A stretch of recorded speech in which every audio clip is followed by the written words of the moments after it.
Thomas Paine, Sam Adams, Benjamin Franklin. These men spoke up for what they thought was right. From their courage came such documents as the Declaration of Independence and the Constitution of the United States. From their willingness to speak what was sometimes unpopular but right, we enjoy such liberties as freedom of speech, the right to keep and bear arms, and freedom of religion. There are those who still wish to oppress our freedoms, and there are still patriots willing to stand up and defend life, liberty, and the pursuit of happiness. Men like Zeb Bell, who honor our founding fathers and what they stood for. It's now time for Zeb at the Ranch, speaking up and defending your freedoms. Brought to you by Magic Valley Les Schwab Tire Centers and all of the other great advertisers on the program. And now, Zeb Bell. To all that are considering or are running for a public office, listen to these words from George Washington. Quote, I hope I shall always possess firmness and virtue enough to maintain what I consider the most enviable of all titles, the character of an honest man. Amen. Good morning. Here comes Kate Smith, and God bless America. Followed by a patriot with our Pledge of Allegiance. Good morning. Come on, somebody call in. Here we go.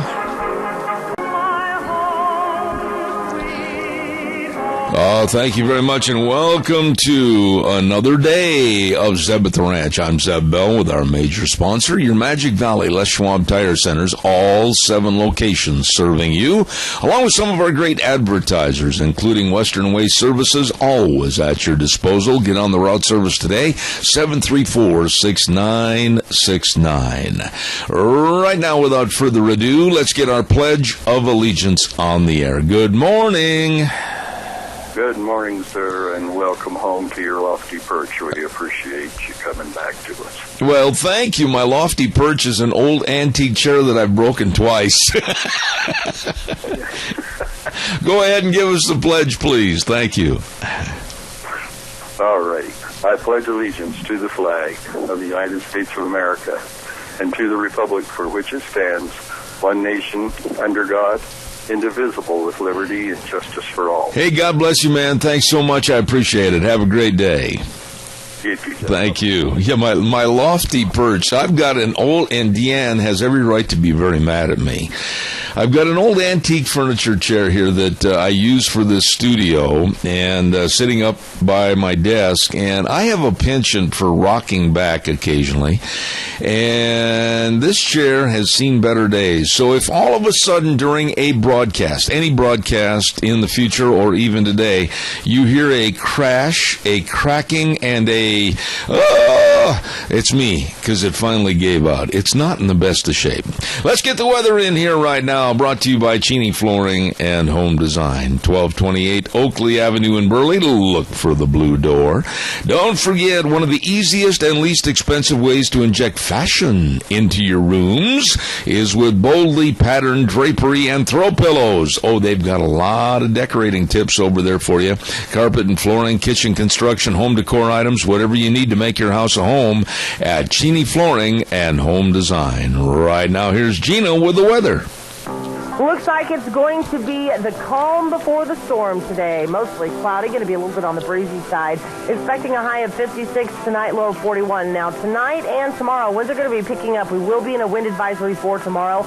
Out of the southwest, right around 30 miles an hour, just possible 35 plus. Plus scattered thunderstorms and rain showers. Looking at a high of 46 for tomorrow, overnight low of 32. Calming down for Friday, mostly sunny skies and 54, and then partly cloudy and 48 for Saturday. Not your weather for Zeb at the Ranch. I appreciate it, Gina. Always with a great weather forecast. Thank you. Brought to you by Cheney Flooring and Home Design, 1228 Oakley Avenue in Burley. Look for the blue door. Really nice people. Hey, by the way, too, I want to remind you, and I really urge you to be a part of this.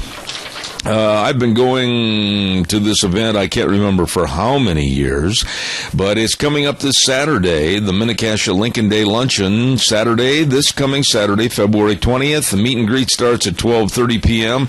and lunch at 1:30 p.m. Auction will follow, and it's going to be at Maury's Steakhouse Event Center, and tickets can be obtained at the door. I urge you to be there and find out more about what's going on with our politics. Not only for the state of Idaho, but also for the nation. Going to be very interesting. I want to also say thank you to some people that have been with us on this program ever since the very first program, and I really mean that they're special. Ramsey Heating and Electric at 2600 Overland Avenue in Burley, and they're open from 7:30 to 5 Monday through Friday. Now, if you want to call ahead, you're in a hurry like I am a lot of times, you only got a couple of minutes to zip, go here, there, call ahead, and they'll have your heating and electrical needs right there waiting for you at 678-0459. That number again, 678-0459. As I said, open 7:30 to 5 Monday through Friday, where they provide warm winters and cool summers. Very nice people at Ramsey Heating and Electric in Burley, serving you. Calls are welcome and appreciated. 436-2244, 1-866-927-4587. Happy birthday today. I have received notice that Nancy Hudig is celebrating a birthday today. Happy birthday, Nancy. A lovely lady, very nice lady. And we wish her the happiest of birthdays. And it jogs my memory because tomorrow is a very special birthday lady. Not only is Nancy Hudig having a birthday today, but tomorrow is my lovely bride, Deanne's birthday. Yep, tomorrow is a special day. And the reason I'm saying all this is a little reminder, a little slap to the face for me to not forget tomorrow, Deanne's birthday tomorrow. Okay, there you go. Don't forget, too, Denny's Restaurant. Holy smokes, Deanne and I were in there the other day, and what a fantastic meal we had. Oh, my, it was delicious. And I had, my favorite meal, of course, is breakfast, and I had that Meat Lover's Breakfast Skillet. Oh, my goodness, that was great. I love it. And, of course, Denny's Restaurant, America's Diner, is located at 611 Overland in Burley and 291 Pole Line in Twin Falls. 2 locations, great people, fantastic service, but wow, is the food good. Yes, sirree, Bobby. The home of Zeb's Lunch Bunch, and next week on Thursday will be our lunch bunch, so plan on being in attendance. Denny's Restaurant in Burley and Twin Falls. Good morning, everybody. I certainly hope you're off and running towards a very nice day. You know, I got to tell you, Holy Dobermans. Last night, Goober and I suffered from a burnout of politics. It just kind of hit me last night, you know. There weren't any really good games on last night, and there weren't really any good TV programs, which are few and far between anyway. And so we sat there, and I had the remote in my hand, and I started channel surfing. And normally I only go from the news. I'm going to sneeze in a minute, and it's going to be very disconcerting. Whew, okay, thank you. But we started channel surfing. And lo and behold, you would never believe what yours truly came across and settled on to watch. The Westminster Dog Show from New York City. Now, I know what you're thinking. Zeb watching a dog show? Well, I got to tell you, it was really kind of entertaining to see the numerous and many unknown breeds of dogs that I didn't even know existed around the world, and what they had been used for in older times and what they're doing now. It was really kind of interesting and entertaining. And I got to admit that I was also entertained by watching the dog handlers. Now, a lot of them, most of them, were women, and some were guys. And without going too in-depth, they were a little strange. I'm not used to seeing that kind of a personality displayed as they showed their dogs. And the one thing that really impressed me, and I know I'm not trying to run anybody down when I say this, but they all run kind of funny. I mean, they've got that kind of a flat-footed jog or shuffle or whatever to show their dogs. And the one thing that really impressed me last night was there was one dog that he was just having a good time. Yeah, he was out there. He was not going to worry about winning the best of breed or the best of show. No, all he wanted was his treats. The handler reached in his sports jacket pocket, and he hands his dog a treat, and that dog thought, hey, wait a minute, Buster, whoa, I'm out here showing myself off to the judges and everything, and you're only going to give me one treat? So the dog attacked the guy's sports jacket pocket. And as they're running around this ring, this dog is going, and he's trying to get into the guy's pocket, and the guy's trying to fight him off, and it was really humorous last night. I enjoyed that. And it ended up that the best of the Westminster dog show was a German short-hair pointer, and he beat out 2,700 other dogs. Holy smokes. All right, program's going to the dogs. Calls welcome, 436-2244, 1-866-927-4587. Love to hear from you, so come on, give me a call. Don't let me down. You were great yesterday. Man, we had a lot of great calls. Appreciate it. By the way, I also want to say thank you to Zach and his entire staff over there at Minnecasia Sales, not only for sponsoring every week Dr. History segment on Tuesday, but their politeness, their absolute professionalism all the time, anytime, for all their customers, and they just really treat people really, really nice. They've got all your lumber packages. Maybe you're going to be doing some remodeling, or maybe you're going to be fixing your roof or whatever it is. They've got all the windows with the Western windows. They got all your doors. I mean, they've got everything over there. Please, they're open 8 to 4:30 Monday through Friday. Minnecasia Sales, 1321 East Main Street in Burley, and they bring you on Tuesdays Dr. History. Really, really good folks. All right, come on, your turn. Boy, starting the program off talking about a dog show, and everybody kind of, whoosh, they're gone. I got to tell you that Ruby, our dog, she does not like cats. Not at all. And she's an older dog now. Ruby's probably 11 or 12. We haven't quite figured it out.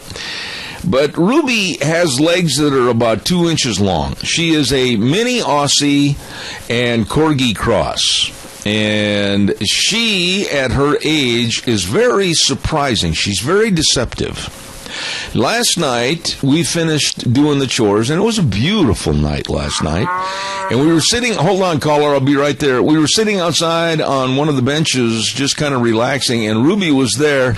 And all of a sudden, being that she's on a high cat alert 24/7, 365, all we heard was a row, and away she went. And I got to tell you, it was really entertaining watching that race. That old cat went through that hog panel, and Ruby tried, but being that she's a little portly, all she got through was her neck.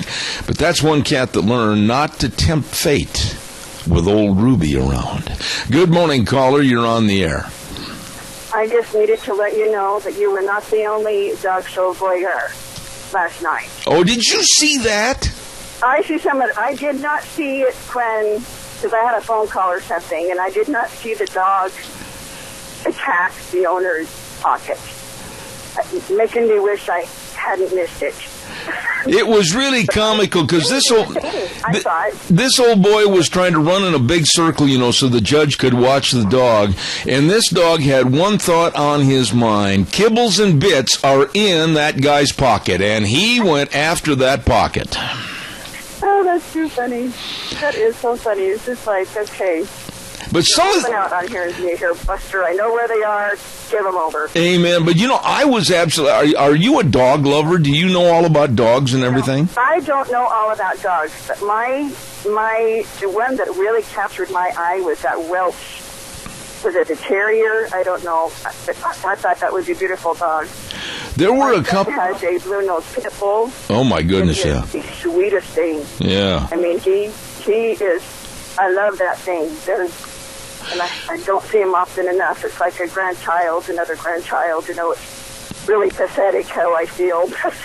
Well, there were a couple of dogs there last night in that show, and I don't know, I never thought I'd start talking about dogs on my program, but there was one dog in particular that was from over in Europe, and that dog was so massive, he had feet on him like a quarter-horse hoof. I mean, this dog was massive. Did you see him?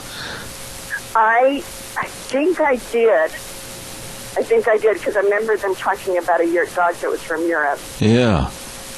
But it was really entertaining to me to watch the handlers. And do you agree with me, lady, that, and I'm not poking fun at anybody, but don't you agree they all run kind of funny?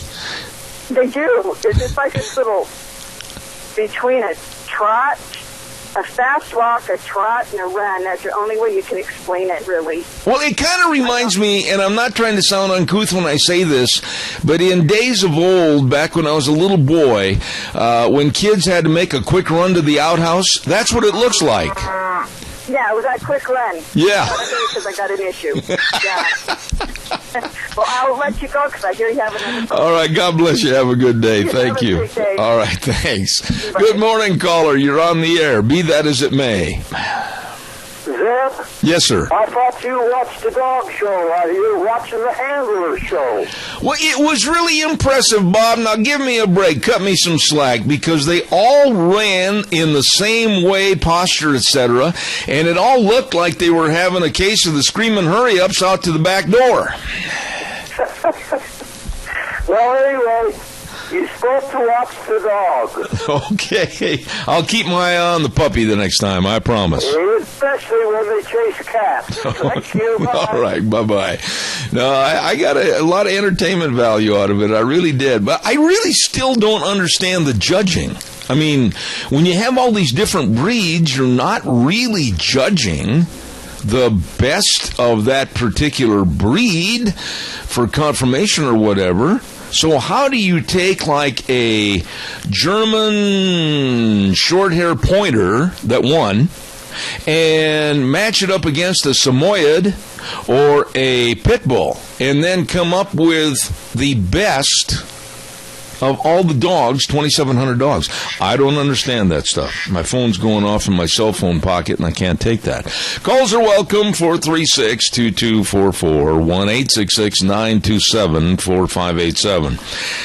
Oh, give me a call. Don't forget Burley Physical Therapy and Rehabilitation, 1263 Bennett Avenue, Suite 2 in Burley. Yep, I'm going to call them this afternoon, right when I get off the air, as a matter of fact, and make another appointment to start all over again, because I had a 3-week layoff, and I got to get back over there helping me get back to feeling like me, or in your case, helping you get back to feeling like yourself. Yes, sirree, with all the exercises, and of course the hydrotherapy pool with the treadmill in the bottom, the only one of its kind in the area, and all the great physical therapists. They are exceptional, and all you have to do is call and make an appointment at 678-1191. Burley Physical Therapy and Rehabilitation. You call them today, please.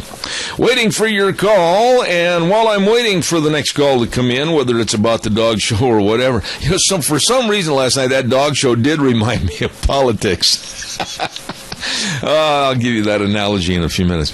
Anyway, don't forget Barry Equipment and Rental. Oh, my goodness sakes. I can't remember. Are they going to be on the air with us tomorrow, or whomever it is? We'll find out. But they've got 3 locations to serve you. One in Twin Falls on Addison Avenue West, one on South Lincoln and Jerome, and the other at 159 West Highway 30 in Burley. And I'm telling you, they have got all the equipment that you need to get the job done right. Whether it's the Bobcats, or whether it's the Coyote tractors, or whether it's the big Doosan loaders, or I don't care what it is. Now would be a great time to check out, too, right before spring, all those Walker motors they've got over there, too. Oh, baby, they've got the equipment to get the job done. Twin Falls, Burley, and Jerome, Barry Equipment and Rental, you see them today. Good morning, caller. You're on the air. Well, good morning, Judge. Yes, sir.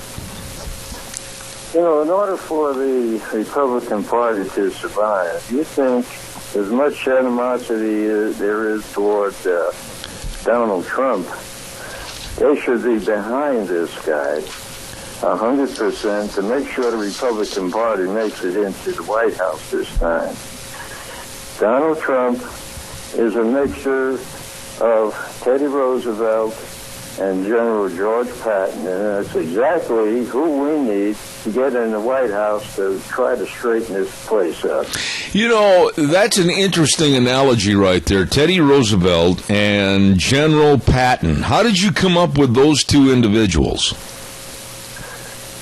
Well, if you read the history on these two guys, no holds barred, pro-American. If you don't like it, you can pack your bag and get the hell out of America. Yeah. And this is exactly what we need.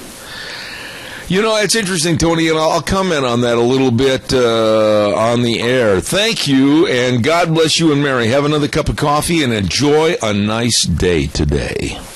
Okay. All right, buddy. Thank you. You know, he said something very interesting, you know, the composite of two personalities, Teddy Roosevelt and General Patton, as far as Donald Trump is concerned. Okay, I don't like, and maybe I'll step on some toes here, that's fine. That's what this program is designed for, honest, specific opinions and facts. I don't like Trump's personality to where I thought that after all the months that he's been on the campaign trail, and I mentioned this the other day on my program, and maybe you don't agree, I don't like his abrasiveness, and I don't like his unprofessionalism that I thought would be honed a little bit and refined a lot, so that at this time of the election, he would create a charisma, an appeal, and I think he's gone the other way. Now, I do like the fact that he is shaking up politics. I do like the fact that he is a nonconformist. He's not a member of the so-called establishment. So I'm kind of caught in between here a little bit.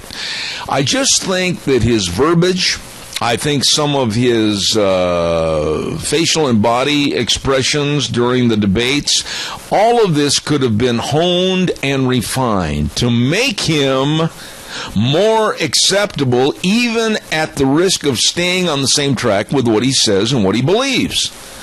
But I don't think his handlers, I said this yesterday and I'm going to stand behind it, I don't think his handlers are doing a very good job, if any kind of a job, because when you stand up there at the podium and you roll your eyes and you're scowling all the time, that is not a turn-on or an appeal for people to want to come over to your side. That's my own personal opinion. I think Trump is doing a great job of shaking up politics. I mean that. It needs to be shaken up. And people need to be scared. People need to realize that the establishment is not appreciated. But I think you can do it, and he should be doing it at this stage in a more refined manner. Let me know what your thoughts are on that. While I'm waiting for your call, I want to remind you that if you're noticing, hey, I can't hear that, or if you're noticing that you used to have the sound on your TV set at 45 and now you got it up at 65, maybe you're having trouble hearing. Well, you'd better get a hold of Mount Harrison Audiology and Hearing Aids and have a hearing screening. It's not going to hurt. It's fun. It really is kind of fun. All you have to do is call them at 312-0957, and they're located across from the Minidoka Hospital emergency room. Call today. The lovely Dr. Christine Pickup will help you at Mount Harrison Audiology and Hearing Aids. I'll be there in a second, caller. Don't go away. I also want to remind everybody about our friends over at Sophie's Chatterbox. Great food, and I mean that. What a restaurant and what a bakery. And every Monday we give away, of course, a half dozen cinnamon rolls to Sophie's Chatterbox, 530 East Street in Rupert. Stop in today. Say howdy.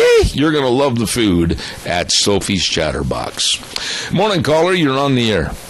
Good morning. Hi there. I'm glad you're talking about Trump for a little bit, and I'll tell you, I go from lukewarm to hot to cold on this guy, and yet, you know what? I think that the one thing that he does have that most Americans are looking at is he is a tough guy. And if he believes it, he's not going to give in. He's not going to roll over. And at the same time, I wonder about the people who are putting him on camera.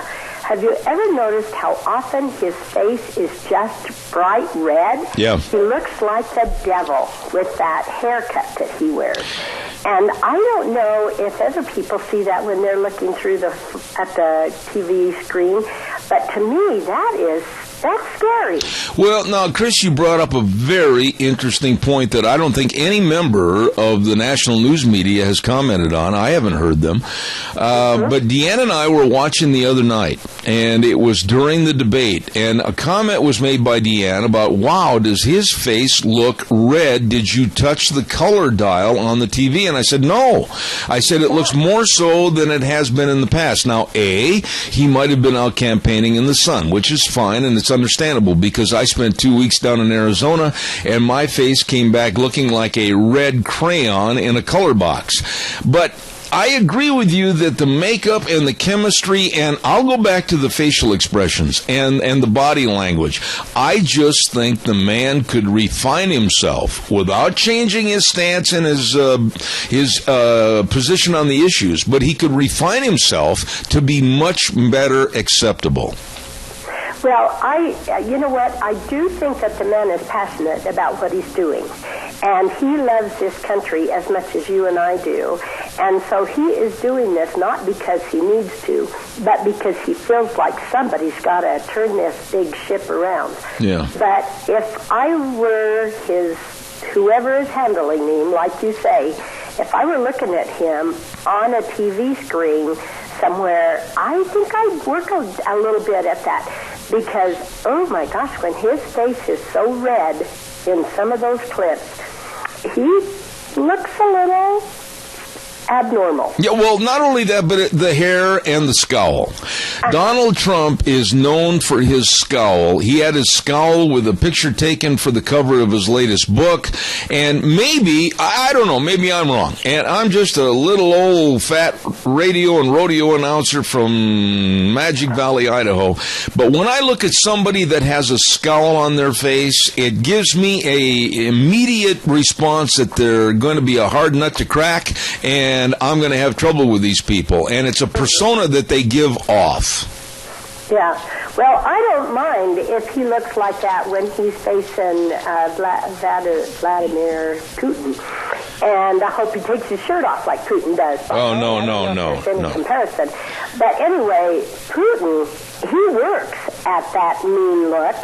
And yet, somehow, especially if his skin is so red when it's in the picture, it just is scary.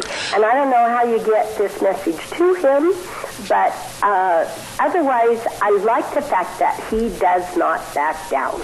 No, I agree with that, but let me ask you a question and kind of play the other side of the issue on this story, even though you and I are in agreement. When you say that he's a tough guy and he's done this and that, what really, what has he done that would give you the intimation that he is a tough guy? Well, I don't know. The business that he runs, he takes no survivors. And actually, in a lot of cases, he's really run over a lot of innocent people, which is not good. Yeah. But I think that also gives me the feeling that he could go toe-to-toe with Putin or some of these Arabs and walk away from it showing that America is still who we really are. You know who, and you're going to probably not agree with this, but one of the toughest presidents, I think, in my lifetime that I have ever watched and witnessed, and yet he had a smile of congeniality on his face almost all the time, but he was tough, and that's Ronald Reagan.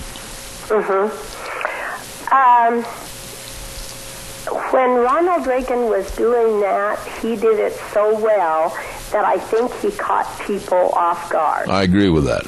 And he didn't buckle. He just stayed there with his smile on his face as long as the negotiations were going, and he didn't buckle. I don't know that Trump can come across with that kind of demeanor. Yeah. I don't think biologically he can even do it.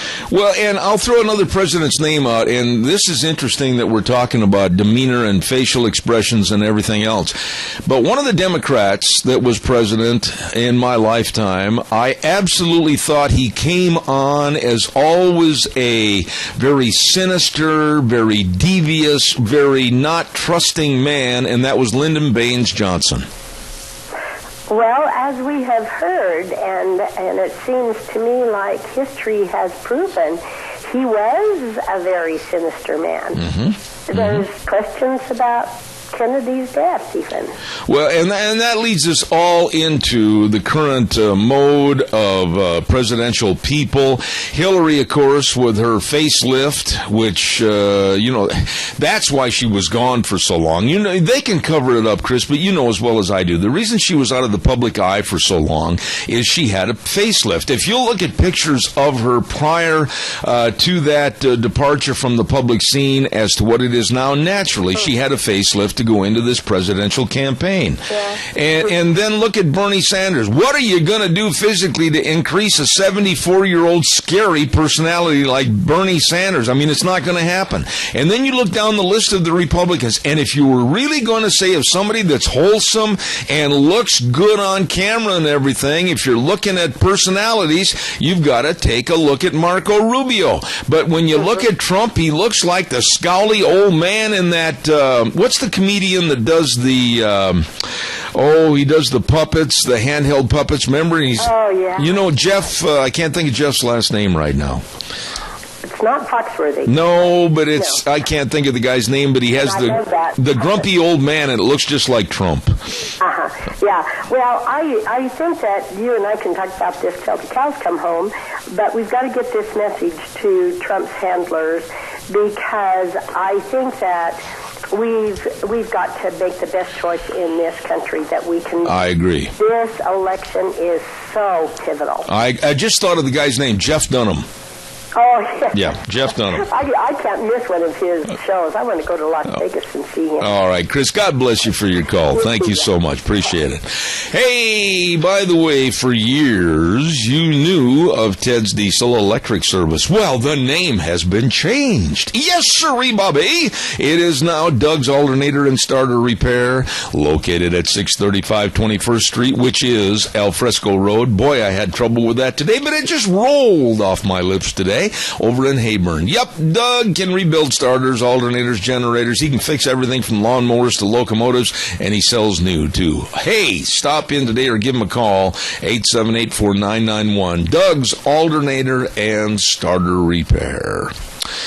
All right, give me a call, 436-2244, 1-866-927-4587. There was a story that really infuriated me yesterday, and I thought about this, how I'm going to promote this and project this story to you this morning. An Iraqi Marine veteran back here in this country walked into a Washington, D.C. McDonald's a couple of days ago. Now, bear with me. I'm not going to go into all the ins and outs and all the whereases and everything. I'm just going to give you a cold little grouping of what happened. He walks into this Washington, D.C. McDonald's. He's standing there minding his own business, and he's confronted by 5 black punks. Now, these 5 black punks, they start harassing him about his thoughts on Black Lives Matter. I guess the gist of it was, hey, man, what do you think, Cracker? What do you think, Whitey, about Black Lives Matter? And they kept harassing him. Well, the Marine never said a word. He doesn't say anything. He ignores them. So you know what they do? They beat him up and they rob him. And they hurt him so bad with the beating that he was in neck braces, etc., and still now he's having a severe pain run from the frontal lobe portion of his forehead right down the side of his jaw. They beat him because he ignored them regarding comments about Black Lives Matter. Now, you know these worthless punks, and I don't want any crybabies out there saying, well, these are black youth that are just trying to express themselves. Give me a break. These are punks. These are worthless punks. And when they did to this Marine or anyone else the beating and the robbing, their lives don't matter. I'll say it again, their lives don't matter. And I hope that they are found with the possibility of surveillance cameras. And I hope they're punished severely either by the court system or, and I'll say this and mean this also, some public rangers that might all of a sudden happen upon this little group of punks and provide the necessary means of a personality adjustment. Enough said. Calls are welcome, 436-2244, 1-866-927-4587. Give me a call. I would love to hear from you. I think while I'm waiting for your call, which I know you're dialing right now, I can see your fingers hitting the buttons, I want to get the weather forecast in here real quick, and it's brought to you this hour by Mad River Laser. Oh, my goodness sakes, you got to stop into that store. I mean that. You've got to stop into the store right there and see exactly all that they've got at 502 East Street in Rupert. You want to promote your business? You want to have something that's rather unique so people will really remember you and your business? Well, Nicole can help you. I don't care if it's the jackets, the sweatshirts, or the headwear, or the pens, or whatever it might be, and she can make all the trophies and everything. Oh, my goodness, fantastic. Mad River Laser, 502 East Street in Rupert. And right now, here's Gina with the weather. Looks like it's going to be the calm before the storm today. Mostly cloudy, going to be a little bit on the breezy side. Expecting a high of 56 tonight, low of 41. Now tonight and tomorrow, winds are going to be picking up. We will be in a wind advisory for tomorrow. Out of the southwest, right around 30 miles an hour, just possible 35 plus. Plus scattered thunderstorms and rain showers. Looking at a high of 46 for tomorrow, overnight low of 32. Calming down for Friday, mostly sunny skies and 54, and then partly cloudy and 48 for Saturday. Not your weather for Zeb at the Ranch. I appreciate it, Gina. Thank you very much. Brought to you by Mad River Laser. Wonderful people at 502 East Street in Rupert. Right on the square. I had a couple of calls yesterday. People are concerned, very concerned about Supreme Court Justice Antonin Scalia and his passing. I also am very, very concerned as to what's going to happen with the Supreme Court. If it is all of a sudden going to be thrust into a liberal left ideology that may be the attack dog against our Constitution, against our Second Amendment, against our First Amendment, and show a favoritism towards the sleazier side of where our nation is headed. I'm very concerned. And another concern that was voiced by a lot of the people that called me yesterday, and I want to say thank you for your calls, was the fact that there has been a rush, in my opinion. If you think I'm wrong, I want you to call me and let me know. This is purely a speculative opinion on my part. A rush to finalize a life. And when I say that, it seems that there has been a hurrying and a scurrying to diminish and delete Justice Antonin Scalia. You know, the man evidently had some health problems. He had, according to the reports, seen his personal physician prior to that trip to Texas. But he's out at a remote ranch in Presidio, Texas area. And it gets a little remote out there. The rattlesnakes get lonesome. And he's at this remote ranch, and Justice Scalia passes away. Now, there are many people that are of conspiracy theory thinking. And you can't blame them to some extent. Because why, with the passing of a notable justice like Antonin Scalia, was there no autopsy? And what seemed to be a big rush to, I hate to sound crude and crass, but go get the body, get it in a box, take it back home, have the funeral on Saturday. I'm a little bit more than concerned myself. This man was a great man. This man absolutely knew the Constitution and every word in it, and really relished what our forefathers fought and died for. And I don't know about you, but when they start throwing names out as replacements, like Eric Holder and others, oh my, you talk about a cold chill going down my backbone. Yes, the president has every right to nominate a new person right now for that seat. Has every right to.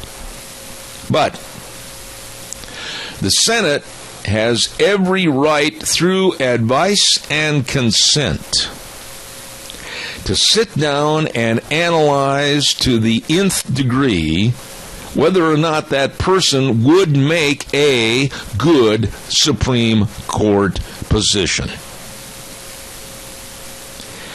It's going to be really interesting because I honestly think we're going to see and hear within the next 48 hours. And I think it's going to happen on this Friday. And why do I say Friday? I'll give you a reason. Most of the time when there are huge news stories that sometimes various administrations don't want a lot of public perception and public comment on, they release them on Friday afternoons, when people are too busy, naturally, with their families and the going on with family situations to really pay attention to what's going on. And I think we will hear something by this Friday from Obama on a possible nominee. Caller, good morning. You're on the air. Thank you for your call. Yeah, good morning, Zeb. Well, Obama, just before he was elected, said he would fundamentally transform this country.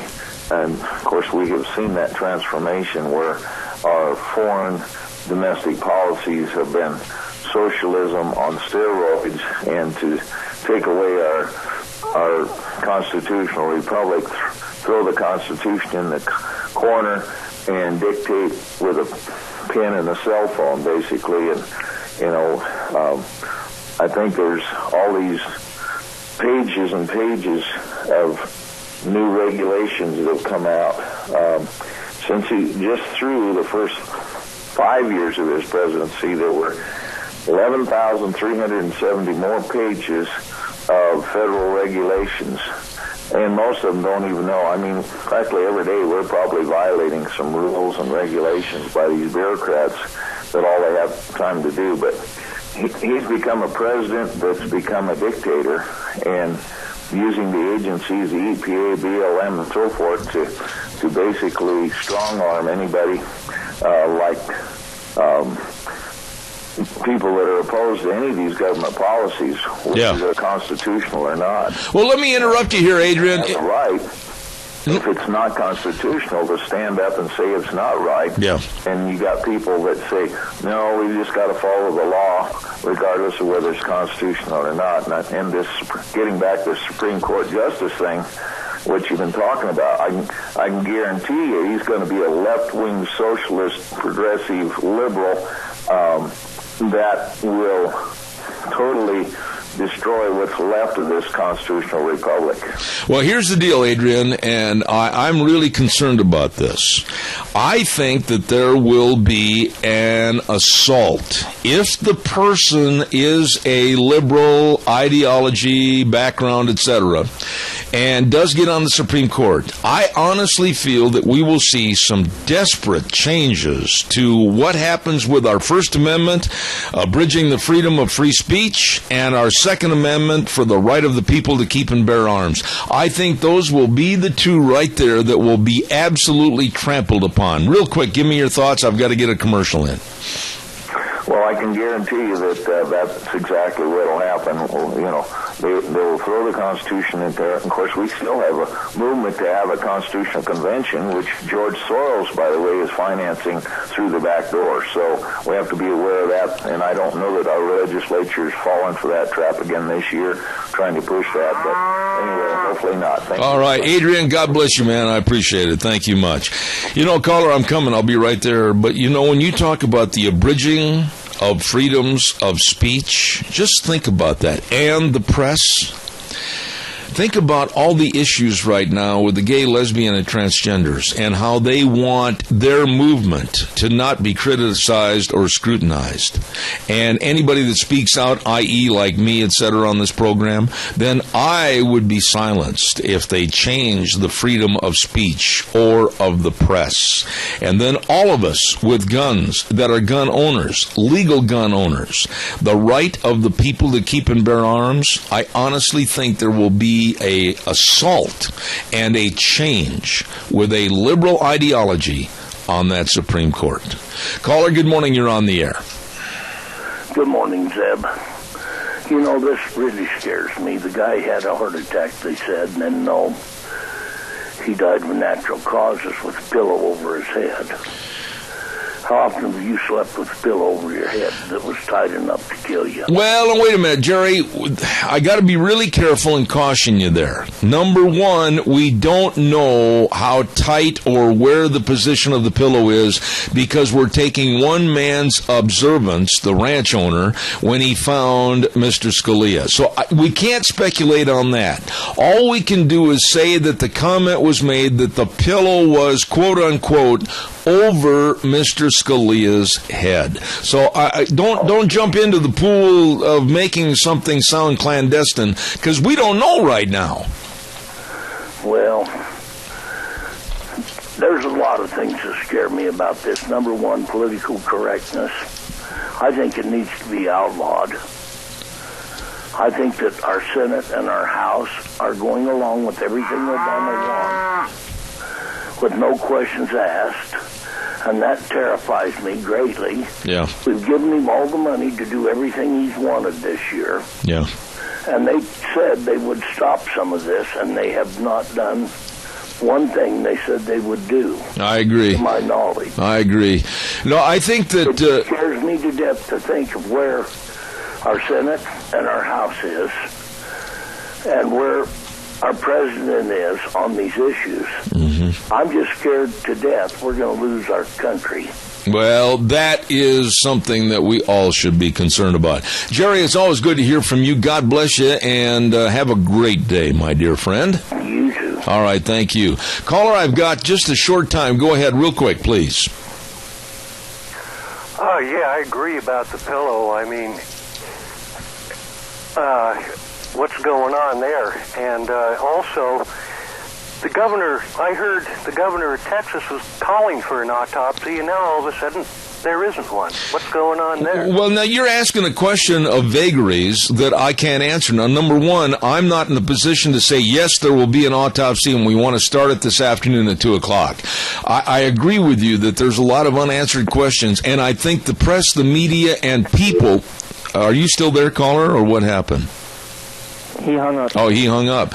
But I think the vagaries of what happened in the passing of Justice Scalia are some things that absolutely should be answered. And being out in a desolate portion, I've been there, folks, where Justice Scalia passed away is as desolate as it gets. I don't even think they hardly have cell phone service there. And I think there's a lot of unanswered questions that should be answered in fairness to the entirety of the situation, and also for a great man to be laid to rest. Caller, quickly, I've only got 30 seconds. Yes, yesterday I called Mitch McConnell's office because my intention is to call up once a week or twice a week, real quick, 202-224-3121, but I couldn't get through, and they were experiencing a heavy call volume. So maybe people are, I don't know if it will help, but it's better than nothing. You know, Randy, what I like about you is that if you say you're going to do something, you're the attack dog. I mean, nobody's going to take your gravy train away from you. You're going to go after them. And I like that, and I respect that. You just keep on keeping on, and especially being an antagonist against somebody like McConnell. God bless you, man. I appreciate it. I got to run and go do the news, but I do appreciate it. Thank you, man. Hey, don't forget, it's Founders Celebration time. It's your Magic Valley Les Schwab Tire Centers. Oh my goodness sakes, in honor of the great gentleman, Mr. Les Schwab. And they've got super buys on a lot of their great tires, like the Backcountry AT, noise reduction, all-season traction tire. Oh yeah! And check out all the other great buys too. And also check out the best in brake service. Professionally trained technicians, free brake inspections and estimates. Oh my goodness, they are good. Stop in and see them today. Any one of the 7 locations serving you during the Founders Celebration at the Magic Valley Les Schwab Tire Centers with Lane and Rupert, Dave on Blue Lakes and Twin, Mike and Buell, Mike and Jerome, the Twist family in Paul, John on Poline in Twin Falls, and Randy on Overland in Burley, your Magic Valley Les Schwab Tire Centers. Hey, you've been listening to the first hour of Zeb at the Ranch. Make sure you're hearing everything. Contact Mount Harrison Audiology. Call for an appointment at 312-0957. See you in 6. Wheels, it's all yours. Holy cow. I'm telling you, if there's going to be a scam, it's going to start someplace and find its way right here into the Magic Valley. Be careful out there, folks. Hey, Zeb Bell, Zeb at the Ranch, with our major sponsor, your Magic Valley Les Schwab Tire Centers, all 7 locations serving you, along with some of our great advertisers and some really nice people at Western Waste Services. From the canyons of the Snake River and all across southern Idaho, we're always the Georgia struggle. Western Waste Services, we care about our community, our resources, and this great land. Western Waste Services is lending a hand, always at your disposal. Western Waste Services. I have been very blessed to work with Kelly and the crew at Western Waste Services and Ann and the rest of them, locally owned and operated. And I was very, very blessed. They accepted my idea on one of the commercials I wrote for them for television. You know, the one with the porta potties and the horses and everything. That's the one I put together. And I'm really appreciative of the kind of relationship we have. Western Waste Services, and it's true. Always at your disposal. Call, get on the route service today to get rid of your garbage. 734-6969. Really nice people. Western Waste Services. Don't forget, too, we start our program off every morning at 8:06 with a weather forecast brought to you by Cheney Flooring and Home Design, 1228 Oakley Avenue in Burley. Look for the blue door. These people really can help you with whatever you need to make your house a home. Cheney Flooring and Home Design. In just a moment, we're going to go to the phone line and have my dear friend from back in Indiana, Dave Bego, on the phone. And before we do that, we're going to also remind you about our dear friends at Hanson Mortuary. They really are serving you and your family. Hanson Mortuary is located at 710 6th Street in Rupert. Joel Heward, his family, and his staff, and I keep saying this every day, but it's really the truth, always upholding the highest ethical standards with unquestioned integrity, working with you and for you at a very difficult time when there's the passing of a loved one. Please call them. They can and they will help. 436-5636, Hanson Mortuary in Rupert. Let's go to the phone lines right now, and I've missed talking to this guy for the last couple of weeks. He's probably been out at the golf course honing in on his chip shot to the green. Good morning, Dave Bego. How are you? I'm doing great, Zeb, but unlike you, I have not been in Arizona. I'm in Indianapolis, where it's been colder than heck. May I say, nah. I don't mean anything rude when I say that, but I do mean it. That's tough. I hope you at least got a tan while you were down there. You know, I really got French fried. I got into Arizona, and the first 3 days, it was very, very cold. I mean, like in the 40s. And then all of a sudden, it just flip-flopped, and it went up into the 80s, and it was really fantastic for a couple of weeks. Dave, I want to compliment you on your latest blog about Big Labor's roller coaster of emotions over the passing of Justice Scalia. I think rather than me say anything, I'll let you kind of introduce this blog. It was very well written, and your thoughts about how Big Labor and unions, unfortunately, are not unhappy at all about Justice Scalia's passing. No, I'm sure they're cheering, and they're elated about this, and because there was a major Supreme Court decision that's going to be voted on in the first part of June.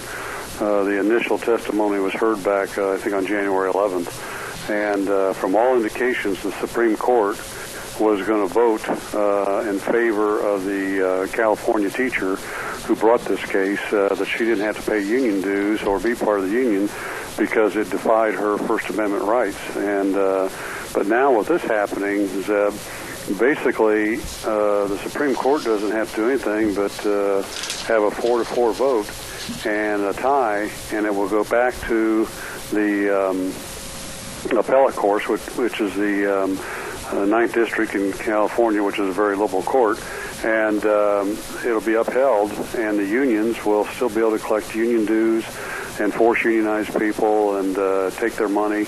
So this is not good for the American worker. Now, let's define this a little bit, Dave, because you said now that there is a 4-4 split on the Supreme Court, they probably can't rule with a definitive answer on this, so it goes back to the Court of Appeals, and you have already stated that they are in favor of labor unions, so this is kind of a no-win situation right now. Yeah, something happened there, Zeb. I lost you on that last sentence. Oh, I'm sorry. I was just saying that now with the Supreme Court at a 4-4 split until we get another Supreme Court justice, and with it going back to the Court of Appeals that has already ruled in favor of labor unions, my goodness, common sense doesn't have a chance anymore, does it? No, it doesn't, and that's the problem with all this, and it's very sad, and the unions and the timing of all this is very strange because the unions faced a death spiral if they lost this case, and then with the elections coming up, there's a good chance that the Republican Party will win the White House and maintain control of Congress. Between the two of them, this could be the beginning of the end for unions in this country as we know it. And just for this to happen at this time is, it doesn't seem to be coincidental, but I know that there's people out there that think that Scalia's death needs to be investigated and there needs to be an autopsy done because they're very concerned about how this happened and that. So it's going to be interesting where this whole thing goes. Absolutely. We have a caller with a question for you, David. Go ahead, caller. You're on the air. Quickly, please. Yeah, I took up Randy's challenge there, and I called all of our esteemed representatives, and I called Speaker of the House, and I called McConnell, too, and McConnell doesn't answer. Okay. Can't even leave a message. I appreciate your call. We're on another subject right now, but thank you for your follow-up on that. Dave, let me ask you this. It's more than just this Supreme Court ruling over this case with the teacher in California. I mean, this is going to be an absolute upheaval of common sense, even with Christian businesses in America. You wrote about that in your blog. Explain that a little bit, if you would, please. Well, yeah, there's a case out there where businesses have challenged that some of these laws that there should be no religious freedom, and businesses have to hire whoever they want or whoever comes in, regardless of their background and that. And we're talking about transgenders and same sex and all that kind of abortion, all that kind of stuff, and this is kind of a sad place where this whole thing's going, because they're trying to take religious freedom in this country, and if it happens at the business level, it could happen at every level, and I think that's what people have to understand. And with the court being where it's at now, and depending on who Obama decides to present to the Supreme Court as his choice, this could be a devastating blow to America and our freedoms. Dave, you mentioned a little bit ago about Justice Scalia, and we were commenting on the first hour of this program about some of the same things that you said. There was no autopsy. He was out in a very remote, very, very hard to get to place, Presidio, Texas, hardly any cell phone service out there, and it all seems so rushed to basically cover up a life that was so valuable to America. I'm not trying to promote a conspiracy theory, but you, I think, would agree. I think there's questions that need to be answered. Absolutely. I think that, they need to do an autopsy. There needs to be an investigation into this thing. And I had another person I know send me a picture of the guy that owns this ranch shaking hands with President Obama.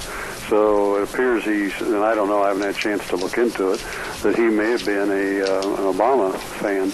And, just, again, everything that's happened here and the situation where it happened, how it happened, and the timeliness of it all really, produces a lot of questions. And I think that, the government needs to do their job and investigate this. Well, we were talking also last hour about little things, words, etc., that could be very seriously altered within some of the amendments to our Constitution, whether it's the First Amendment with the bridging of the freedom of speech, or whether it's the Second Amendment, the right of the people to keep and bear arms. When this court possibly adopts a left-wing ideology, I'm telling you, Dave, and I don't have to tell you, but the complexion and personality of America could change forever. Well, that's exactly right. And, Zeb, that's why, I continue to do what I do, because I saw all this stuff when I fought the SEIU behind the scenes. I saw all their rhetoric and misinformation and intimidation tactics, and what their goal was, which is control of this country and control of the American people. And they want to take our rights and freedoms away, because the truth is, these people on the far left and the union bosses, they have no idea how to function and be successful in a free market society. So they revert to what they do best, and that's being bullies and try to intimidate people. Let me ask you, in your blog, you started the paragraph off on page 2 that says, I often experience flashbacks of the SEIU attacks made against my company when watching Hillary. Now, Are you, when you look back into your past history and fighting the SEIU, aren't you a little bit more than amazed that you actually won? And do you think if the same circumstances prevailed themselves today, would you win? Yes, I think so, Zeb, because I think I won because I did things the right way and I stood for the truth. And I stood up, and I'm not trying to pat my own back, but I had backbone. And what I found is when you confront these people and you do it in a professional way, and it's polished, and you expose them for who they really are, and that what they're saying is not true, they back down. And that's why I'd like to see our politicians get a little more polished on this stuff when they go after these people, instead of calling each other names and that. Expose who Hillary really is. I mean, it's just like when I watched her and Bernie speak after the New Hampshire primaries. I'm sitting there and I'm going, this is the same stuff I heard from the union bosses here in Indianapolis when they talk to my people, when they talk to the press, when they talk to my customers, and when they talk to me. It's all about, equality, whether it's wages, income, taxes, sexual equality, income equality, all those things. And what they're trying to do is brainwash these people who are very naive. And then if they don't, they intimidate these people, just like Hillary. I don't know if you noticed on her speech, she says, if you're a woman and you don't vote for me, then, you've got a place in hell reserved or something like that. Yeah, And, this is the type of things they do to people. You mentioned, without mentioning his name, but I will, I talked about it first hour. I said yesterday, and I said it again today, that I am absolutely shocked and astonished that the handlers of Trump's campaign haven't learned how to take a fine brush and kind of paint a clearer personality, a more refined personality, one that has better body language, one that is not frowning all the time, and one that uses more articulate and better verbiage. They haven't done that. What are your thoughts about Trump and what he did in the last debate? I think he has polished himself a little bit, but I think he tends to revert back to who he was. And of course, the way they're looking at this, I'm sure behind the scenes, is, well, he's still leading in the polls, and, he's winning most of the debates, and so why should we change anything? But what they don't get is when this goes to the national election, that now they're going to appear to a bigger, broader base and a different base, and he needs to get ready for that, and he needs to be able to convert people along all lines, Hispanics, black, whites, different religions, and he's not going to get that done by going out there and being as rough as he is. Okay, now I'm going to put you in the position right now.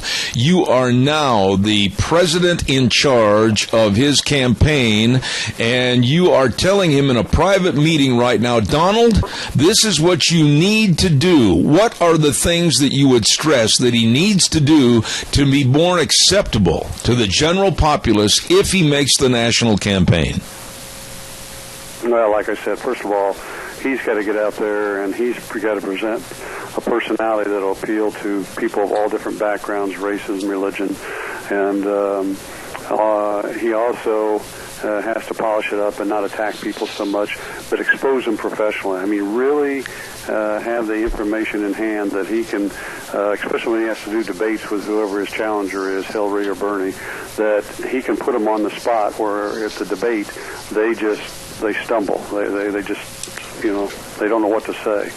The other thing is that I think is important, he's got to have a ground game. And because the unions are going to have a huge ground game for the Democratic Party.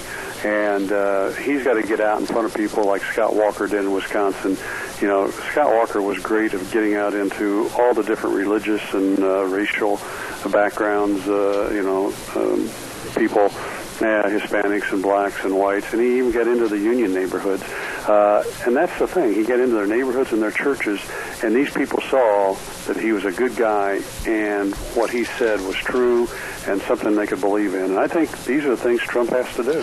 Okay, now I'm going to not play devil's advocate, but I'm going to say that my feelings on Trump are these. He has come across as, get out of my way, I'm Donald Trump. If you cause me any concern or get in my way, I will absolutely take you out of the race with comments or whatever. But on the other hand, David, I think now is the time, it's actually past time, for Trump to start defining the different aspects of his campaign as to where he stands. And I'll be honest with you, in any and all of the debates, I've never heard that yet. Have you? No, and I agree. That's a third thing that he needs to do. He needs to be more specific on where he's going to go with some of this stuff. However, with that said, until you get in office and you're able to see all the information and the data and stuff, you it can't be as specific as some people in the media would like you to be, but he can still talk about, where he'd like to see things go with respect to the economy and closing the borders and doing it in such a way that, it really appeals to the American people, makes sense to them. Okay, now, on the other side of the board, when you look at Hillary and Bernie Sanders, I got to be honest with you, Dave, and I think you and I have talked about this privately on the phone. I never, ever thought that Bernie Sanders, a socialist, would ever gain any traction in any kind of a campaign because of his socialist/communistic viewpoints on America. Holy cow, going into South Carolina, it looks like a dead heat right now between him and Hillary. Yeah, but, he's using the same tactics that, like I say, the unions have used. And a lot of the unions, like the SEIU, are behind Hillary, but I know some of them are supporting Bernie, too. And it's the same rhetoric, and he gets in front of these people, and I think they look at him as an old grandfather and say, yeah, he makes a lot of sense. He's got knowledge, and he's going to do all these things for us, and make life better and that. And what they don't realize is, I may be wrong, but I don't think Bernie even had a job until he was 40 years old. He's been living off the government most of his life. And people have to understand that's not what America is about. America is about the free market system, people getting out, working, building businesses, creating new ideas and new types of business, and that's what's made us great. One final thought here this morning, David. Yesterday I was talking about the young millennials in our society and how susceptible they are to grabbing onto the coattails of someone like Bernie Sanders when everything is going to be free, everything's going to be rosy, the government will provide. As a businessman, a family man, and a person that has been there and done that, how concerned are you right now about the younger generation that's going to be voting in this next election? Well, I am very concerned, and again, that's why Trump needs to get out in front of them directly, but he's got to do it in a positive manner and explain to them, because I tell you, Zeb, across the country, we're experiencing a tough time finding people, and I know a lot of other companies are too. And in a lot of cases, it's because people are just going in, and applying for a job so they can go down and apply for unemployment. So now they didn't get the job in that, and they're doing that, and, they're collecting food stamps and other things else. It's too easy not to work. And we have to turn this country around, and we need to do it now before it implodes. Okay, real quick, though, that sounds easy to say we need to turn it around. But when we have our children sitting in classrooms at elementary schools all the way through high school and colleges that are being taught by liberal left ideologues, my goodness, how do we turn this thing around? Well, that's because we got to get people in Washington and the state level that are getting in front of these kids and these people and talking to them about what's the truth is. And also, we need to start a trend towards, I think, more private schools and school, education returning to the state and not a national thing like Common Core. And, we got to reverse all this stuff. And we have to have too, Zeb, and this is the thing I have a problem with the Conservative Party, is that they don't have the backbone to get up and challenge the people in the in the colleges and that are liberal and teaching and saying all these things and exposing them for what they really are, just like it's not happening in Washington the way it should. No, I totally agree. We need conservatives that start standing up and have a backbone. I totally agree. Supreme Court decision. Okay, so when are you going to throw your hat in the ring with that red, white, and blue so we can run Dave Bego for president? I'm ready to be your campaign manager. You know, Zeb, it's funny. I have people all the time ask me when I'm going to run, and you know, it's interesting. It really is. I've tried to do my part behind the scenes here, but I'm also trying to get in touch with Trump to see if I can sit down and talk to him and give him some ideas. Yeah, but you avoided the answer right there. I said when, and you said, oh, it's interesting, Zeb. You never gave a definitive yes or no, so come on, man, I'm pinning you down. Are you really thinking about public office? I don't know. I've thought about it. I'm just not at the point where I can say yay or nay one way or the other. Well, I'll tell you what, if you do decide to run, I will personally fly back, hand you the bottle of wine and or whatever that I've owed you for now in 3 years, and I'll be your campaign manager. Good luck if you decide to run, and God bless. Well, thank you. I appreciate that, and you have a great time. One last thing I'd like to say real quick in my blog is the unions are also crying a little bit because West Virginia became the 26th right-to-work state, and I think we are moving in the right direction on right to work in this country. You know, if you get a chance sometime this week, give me a call. I want to talk to you about the right to work and other circumstances that might also involve unions, and we'll do another show on this next week. Dave Bego, Indianapolis, Indiana, thank you so much. All right, thanks, and have a great week out there. All right, God bless. Thank you. Dear friend and great author, businessman, Dave Bego, back in Indiana. Thank you very much. Oh, my goodness, I got to pay some bills here real quick. Don't forget, let's ride. Located at 270 Highway 24 between Rupert and the world. It's where the fun is sold. Yes, sirree, Bobby. I want to stress the fact, and I'm reminding you because it reminds me to get my ATVs, my four-wheelers, over to Let's Ride and get them serviced now. If you're like me, a couple of years in a row, I've always waited till the last minute, and then all of a sudden somebody says, hey, let's go for a ride, and I go, I haven't had my machine serviced yet. Well, get it taken care of. Now is a great time to line them up. You better believe it. Line them up for that service department to take care of them, your ATVs, your dirt bikes, boats, etc., and let that great service department work for you. Where the fun is sold. Let's Ride, 270 Highway 24 between Rupert and the world. Really good, folks. By the way, if you're over there on Highway 24 and you're real close to Cameron and Siemens Insurance, you had better give them a call, make an appointment, and make sure that you are protected. You really, when you sit down sometimes and you get a real hollow feeling and you go, whoa, wait a minute. Do I have that life insurance policy? Do I have that health insurance coverage? Well, don't put things to chance. You get a hold of the pros that can really be dedicated and responsive to your needs. Cameron and Siemens Insurance, Highway 24 in Rupert. And the number to call for an appointment, 436-4424. Really good folks. Right now, I get a chance to talk to one of the loveliest ladies I've ever had on my program. She's an outstanding author, and I mean this, and I'm not just trying to build her up, I'm being honest. She knows more about energy and what is being done and not being done than anybody I know in this United States of America, and her name is Marita Noon. Good morning, Marita. How are you? I am mighty fine, thank you, Zeb. It's a treat to be with you again, as always. Well, I appreciate that. And by the way, how are things down in the Roadrunner state this morning? Are they starting to warm up and your spring is right around the corner? Well, there's plenty of snow is still in the mountains of New Mexico, but it's looking like a lovely day. Well, I tell you what, having you on the program really helps solidify some of the answers as to what's going on. I want to start off with something a little bit different this morning, and then we'll ease into, perhaps, billionaire Tom Steyer.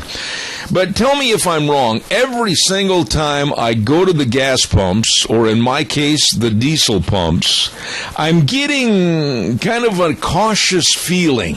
Even though I love seeing diesel under $2 a gallon, even though I love the way gas prices are going, I'm starting to get some kind of a feeling like all of a sudden the fly swatter is going to hit me, the fly, and the prices are going to skyrocket. Tell me I'm wrong. Tell me I'm going to live in this land of low prices forever. Well, you're definitely not going to live in the land of low prices forever, but I don't think you're going to see big changes anytime soon, unfortunately. I take comfort in the fact that T. Boone Pickens' predictions have been wrong, and if T. Boone Pickens can't predict correctly, why on earth should I be able to predict correctly? But I do think that we are going to see some price increase in the next 6 to 8 to 12 months, but I don't think you're going to have to worry about your gasoline price going up dramatically anytime soon.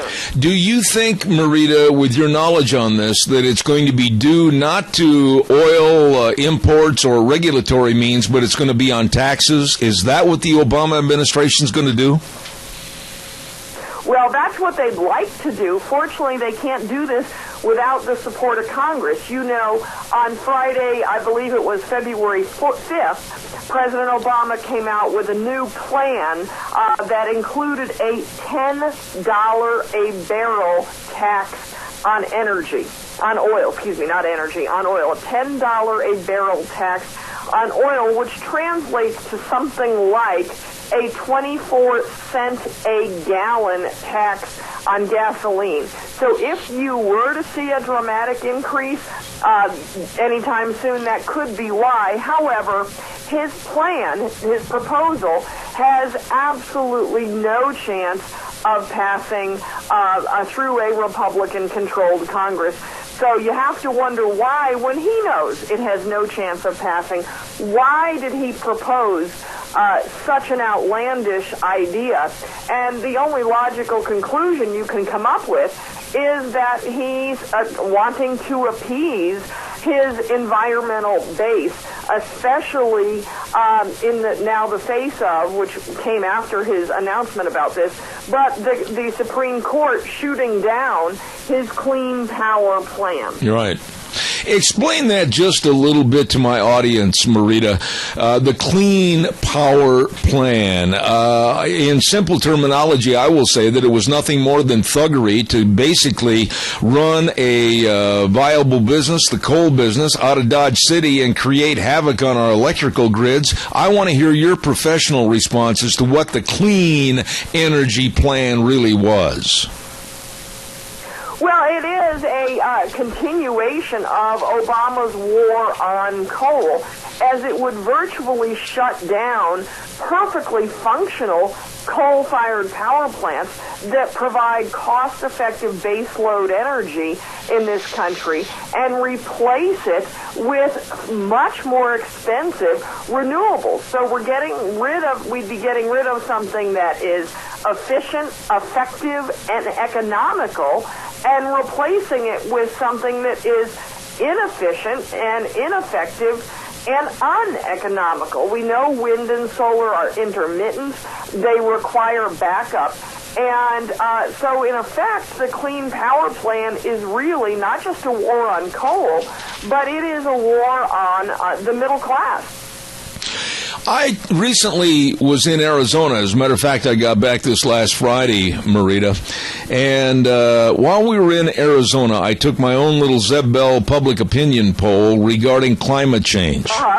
And I got to tell you, one person, and I talked to literally over 100 people while I was there and asked them this question, if they honestly believed that climate change, if there was such a thing, was caused by man, and none of them, except one person, said that he agreed with climate change and that it was caused by man. They said that God's hand's on the thermostat, it's all cyclical, and the Democrats and the lefty ideologues are creating fighting this for more control. That was the general consensus. What are your thoughts?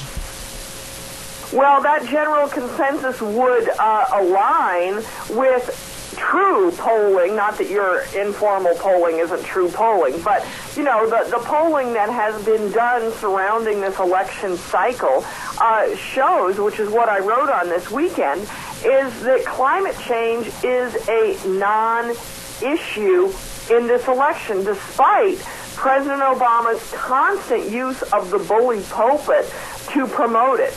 Despite the millions of dollars billionaire Tom Steyer has spent on trying to make climate change an election issue, they are just not moving the needle on this issue, and people are far more concerned about the economy and national security.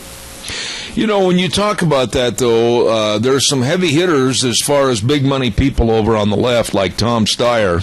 And this man, I think, would do almost anything to promote the concept of climate change and, like I said a moment ago, more control. Where is Steyer right now today?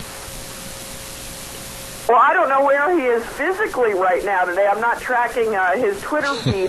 But where he is philosophically is that he has committed to more money to the 2016 presidential campaign to make climate change an issue than he spent in the 2014 midterms. And in the 2014 midterms, he spent almost $75 million focused on 7 different campaigns. And in those 7 different campaigns where he was pushing to get Democrats who would support his views in office, he only was successful in 3 of those campaigns. But he's committed to open his wallet even wider in this campaign cycle. You know, Marita, you of all people, you go around the country, you give all your speeches, you write books, you're very knowledgeable about energy. But the American public, are they that naive that they can't understand that we have a great energy source under our feet in many, many respects, with the natural gas, the coal, and now all the petroleum products, etc. And now with the advances in science and technology, they can all be and are all very environmentally friendly. Why in the world would they want to risk going back to the caveman attitude of not being able to turn on a light switch and getting any power and going to something like solar and wind? I don't understand. I'm completely in the dark, if you will, as to why the American public can't see this. Well, I think the American public is seeing it more than we think. And that's what the polling data that I wrote about in my column this week, Campaign 2016, Nobody Cares About Climate Change. I think people see this more than you would tend to think, primarily because the mainstream media takes the president's talking points and runs with them while stifling any opposing views. But the polling shows that Americans are smarter than that, and that they're not buying this, that they're not buying that, we should go for all renewables. And many people are seeing there now. It's taken a few years for the policies to go into place, but many people are seeing huge increases in their utility bills strictly as a result of these renewables. I had a friend on Facebook, I may have mentioned this last time we talked, who commented to me that in Minnesota that her electricity bill has doubled in, I believe, the last 5 years. And I said back to her, really? She said, yes. Do you want me to send you the copies of the bill so you can see? I said, no, I trust you. But people are seeing huge increases in their electricity bills as a result of these policies. One thing that you mentioned last time that I thought was extremely interesting, and I totally agree with your remarks, and it was in regards to a segment of our population that's scary to me, and that is the group called the millennials, the younger generation, and how they're being taught at the various high schools and universities into basically garnering a hatred for anything that would be energy sufficient for this country. Expand on that a little bit. Do you agree with me that that is a segment of our population that we really should be concerned about?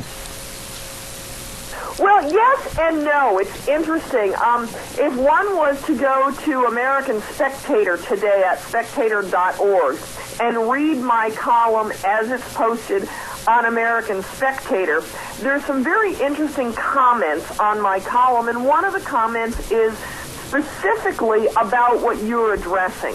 And this particular commenter says, the Pew poll cited must have excluded everyone under 30 somehow, probably unintentionally, because that demographic is very worried since they'll see worse effects in their lifetime.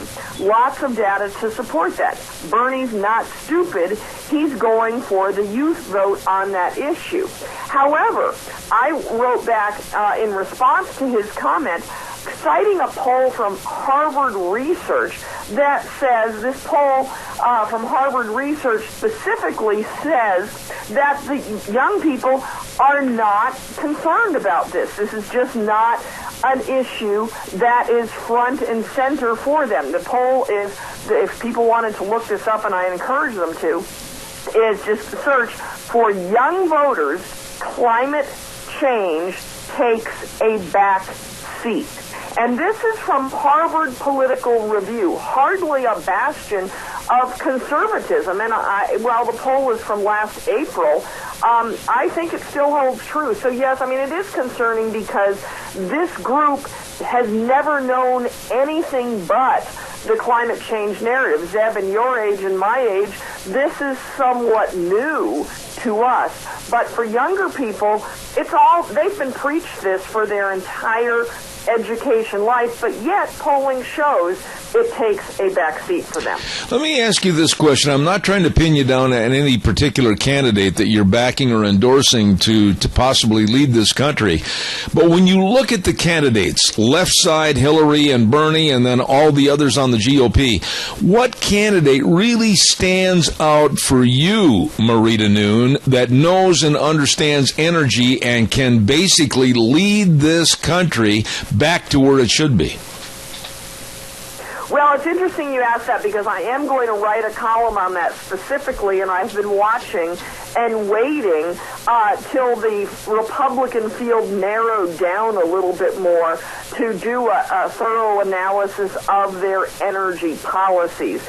But, I can say congratulations to Ted Cruz for standing up to the powerful ethanol lobby in Iowa, because it has always been assumed that to win in Iowa, you had to support ethanol.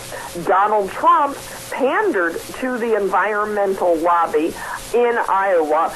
Ted Cruz stood up to them, and, we all know how those caucus results turned out, and I think Ted Cruz, regardless of how he does long term, but his standing up to the ethanol lobby in Iowa is going to influence ethanol policy moving forward. In fact, in my column this week, I have a link to an article from the Financial Times stating that Archer Daniels Midland, ADM, who is the biggest proponent of ethanol and the biggest producer of ethanol, which might be why they're the biggest proponent, but that they are looking now at scaling back.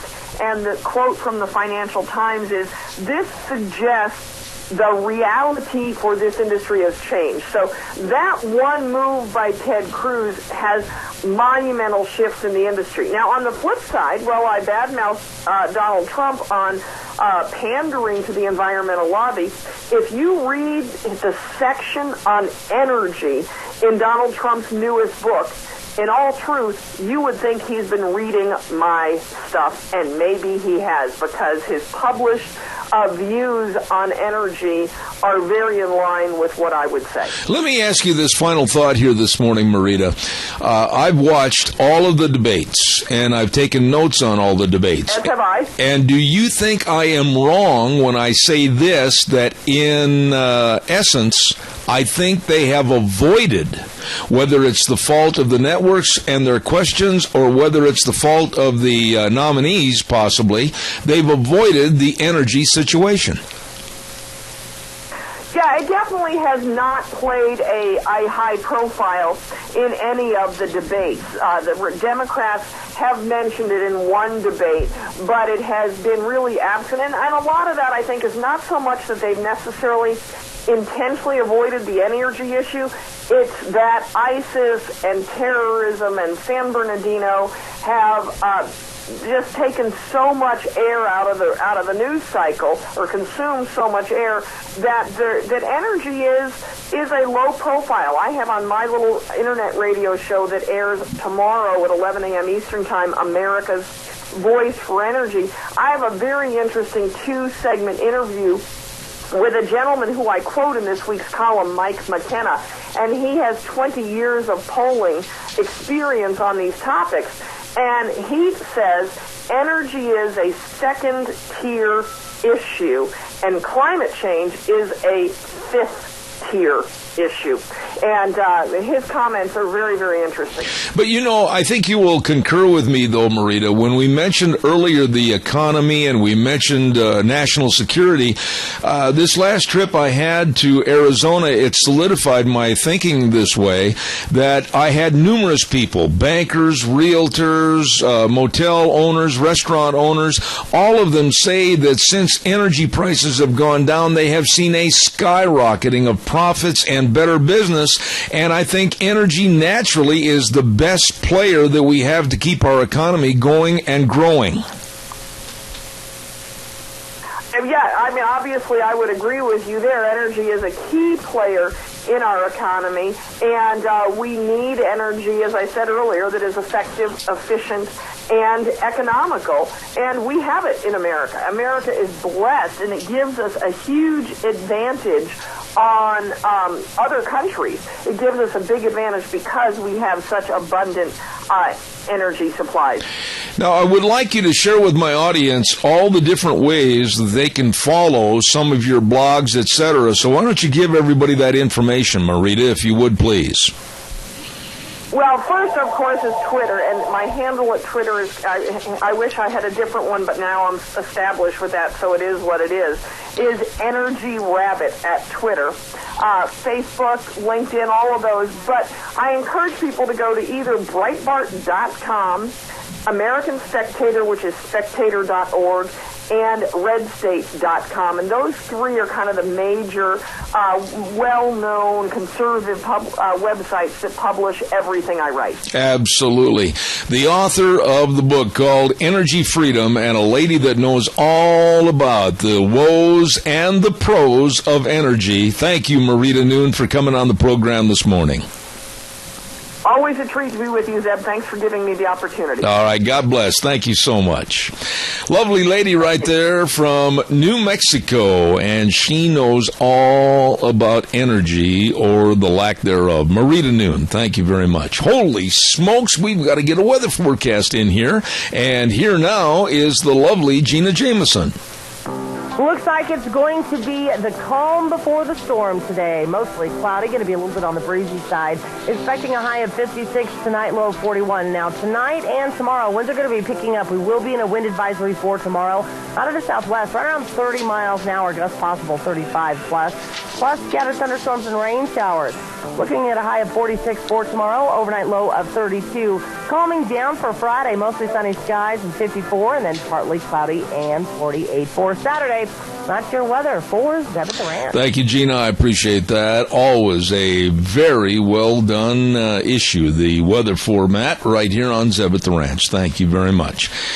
Oh, my. Calls are welcome. 436-2244, 1-866-927-4587. While I'm waiting for your call that I hope is coming in, I can see your hand dialing the numbers right now. Let's not forget our old buddy. Hello, Doug at Doug's Alternator and Starter Repair. New location, great location, 635 21st Street, which is Alfresco Road. Why is that so hard to say sometimes? And Hayburn. And I'll tell you what, it used to be Ted's Diesel Electric Service. Now it's Doug's Alternator and Starter Repair. Same great service.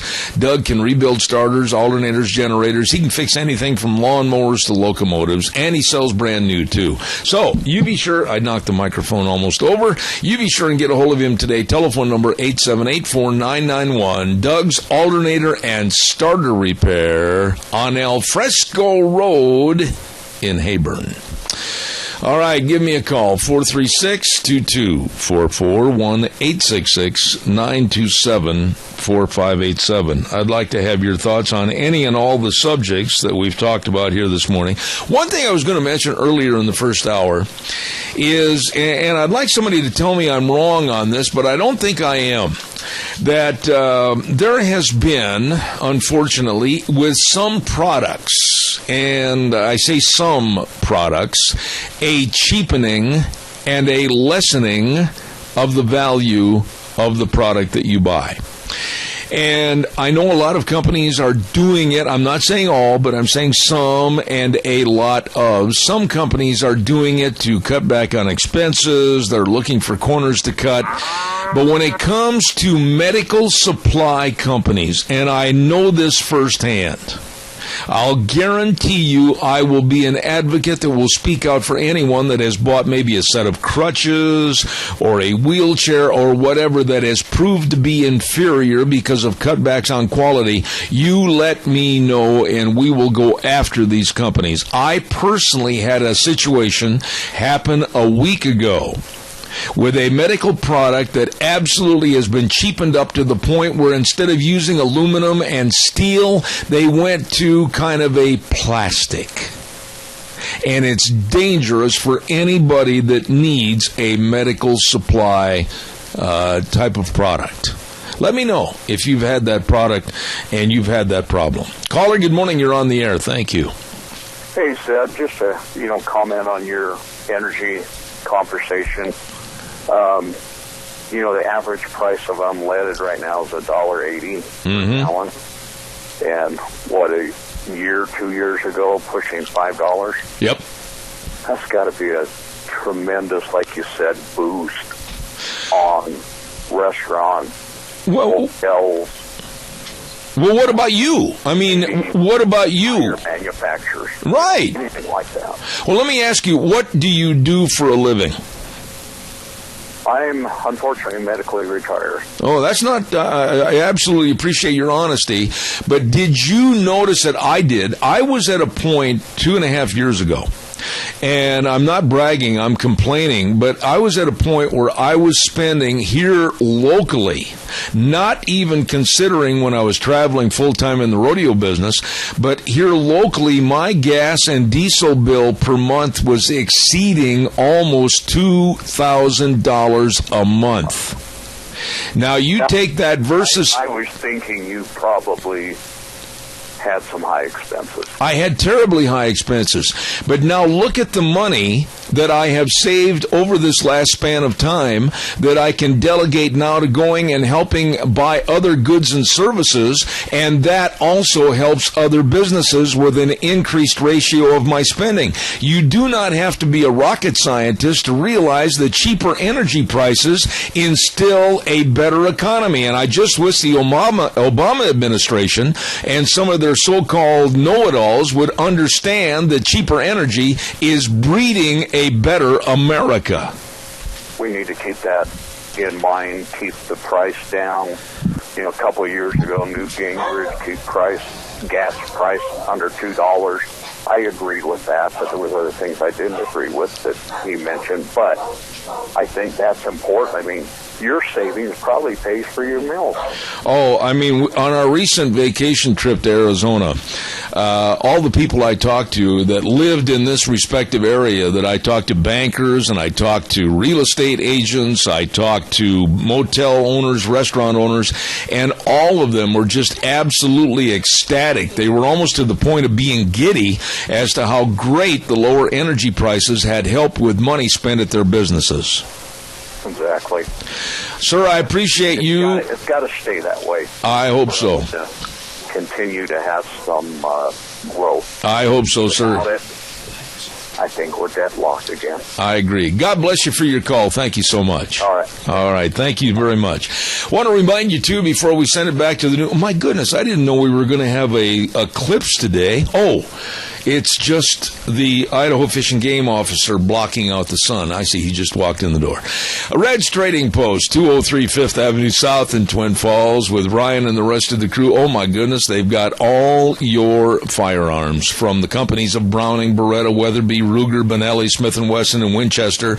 And believe me, all the ammo and all the accessories. They've got it all for you. The knives, the reloading and gun cleaning kits. They've got it all. And the people that know, the people that have the knowledge at Red's Trading Post, 203 5th Avenue South in Twin Falls. You've been listening to Zeb at the Ranch, and don't forget, you want to be sure and hear everything. Contact Mount Harrison Audiology for hearing screening. Call 312-0957. Fish and Game Report coming up with the Incredible Hulk next hour. Don't go away.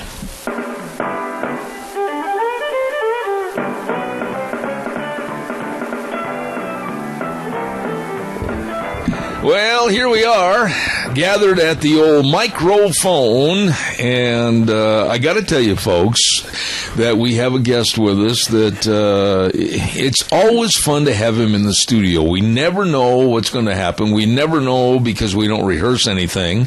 We very seldom ever get a list of what he's going to talk about because he is too doggone cheap to put it out on paper, which today is a news item. He did put it out on paper, double-spaced, and we're going to have the Idaho Fish and Game Report in just a few minutes. You're listening to Zeb at the Ranch with our major sponsor, your Magic Valley Les Schwab Tire Centers, all 7 locations serving you, along with some of our great advertisers, including Western Waste Services, always at your disposal, 734-6969. And now, without further ado, the Idaho Fish and Game's answer to the TV show, The Incredible Hulk, Kelton Hatch. Howdy. See you later. Talk to you later. No. It's like my sign on the door. Howdy, now get. Yeah, there you go. Yeah. Are you cold? You got a vest on, a turtleneck? Are you getting sick? No. What's the matter? Is the weather changing out there? It's cold today. Yesterday he is out there walking around in the sunshine just enjoying life, and today you got a little bit of a breeze. Sounds like it's going to blow a little harder tomorrow, but no, this is springtime in South Central Idaho. Yeah, I tell you what, I noticed that you've already got the squeegee toys picked up. I do. Have to have something to entertain me. Yeah. And that's what happens with I feel sorry for your family. That's what happens when you have ADD. Now, I want you to go entertain Daddy tonight. It's your turn. Do I have to, Mom? Yeah. That's why they don't come home from college, I guess. I don't know. Here we go with a topic that I wish McGargle was here. I'd give him a hard time. Ice fishing. Ice fishing. Yeah. Talk right into the microphone and tell me that you love to ice fish. Well, I don't. Oh. But, every once in a while it's fun to get out there and do it. I'm just not a huge fisherman myself, but, I mean, I get out a few times a year. Do you really? Oh, yeah. I know that you mentioned to me one time you're not patient enough. I'm not patient enough. I've got a son that really likes it, so I try to get him out whenever he wants to go. Which son is that? My youngest one. The baseball player? Nope. Oh. This is he runs cross country and track, and then traps and fishes. Really? Hunts, yeah. He's he likes the outdoors a lot, and so we'll get him out there. But, ice fishing right now, I just wanted to give a warning. Caution. It's not very good ice. Yeah. The ice is pretty fragile, and if you've ever watched Does that mean Christmas, thin? It's French. I see. But, you did learn something at Utah State, didn't you? No, that was from the movie The Christmas Story. But, it's getting pretty sketchy. I mean, I just driving out here. Murtaugh's still covered in ice, but boy, you couldn't pay me enough to get out on it. So, well, with 60-degree temperatures, I mean, that's foolish. It is, but there's still some of the. I don't know what Salmon Dam's doing, but if folks are headed out on the ice, just be really cautious. When you get spring warming like this, you really have to. Why would you want to drive a $65,000 pickup out on something that might all of a sudden engulf it? Insurance. But no. So just be cautious. When they've been having great catch rates. Actually, CJ Strike right now, no ice, but they're starting to catch perch and crappie over there. A few. Really? The water's still cold, but they're starting to pick some of those up. But do those panfish out here in Idaho, do they get any size like the crappies, et cetera, back in the Midwest? We catch some really good ones when we can manage the numbers. The biggest issue we have out here is a lot of people aren't pan fishermen. And so that's true. You get into a lot of these lakes, and they just get overrun with panfish, and so they stunt their growth because of lack of forage. Were they a planted fish by the fishing game? Oh yeah, were they? Yeah, they're all introduced species. The bluegills and all that. Bluegills and walleye and crappie and perch and everything. Yeah, I hate perch. Too many bones. Oh, just flay them. Well, yeah. Deep fat fry them, and then the bones kind of melt. They're harder to get ready than a crappie, though. Crappie, oh yeah, and so, but they're pretty tasty little fish as far as fish goes. Yeah, they are. The only thing I have an issue, I guess I like salmonids. I like rainbow trout and things like that because they've got some flavor. They taste like a fish. Those they don't taste much fishy, but that's my wife. That's her favorite because she's a halibut fan. Just for the halibut. Yeah, just for the halibut. Yeah, that was a good line. Yeah. But this sounds funny, but it's really true. I don't like fish at all because I'm not supposed to have it. I'm allergic to fish, really. But when I was growing up and before I developed the allergy, I couldn't stand fish that had the fishy taste. Does that make sense? It does. Yeah. It does. Yeah. And when you're, where you grew up and stuff like that, there wasn't a lot of fishy fish. No. Because they're all panfish and white-meated fish and stuff. That's true. So it's just different. But, one thing when you're out there fishing, though, we have gotten the new fishing regs out. Uh-oh. So there's some new rules and regs in there. Probably the biggest one is on possession limits. You can take up to 3 possession limits if you're out there for 3 days. You can't catch 3 possession limits a day. But, if you're out there on a 3-day camping trip. And so now you can fillet those fish and package them. However, you have to leave the skin on them. If you're out there. But now why? Well, because so that we can ID what type of fish they are, and that we can follow limits. Before the rules were that you had to leave heads and tails and all of that on the fish. Well, a lot of people, and then they expanded it to three possessions. You could only catch 1 possession. And now, what's a possession? Possession, like if it's a 6-fish limit, 6 fish is your possession for that day. For that particular day. So now, if you're out there on a 6-fish limit lake and you're there for 3 days, you can take home 18 fish. Okay, all right. And so, and they can be filleted and but don't you have to verify that you've been there 3 days? Yes. Okay.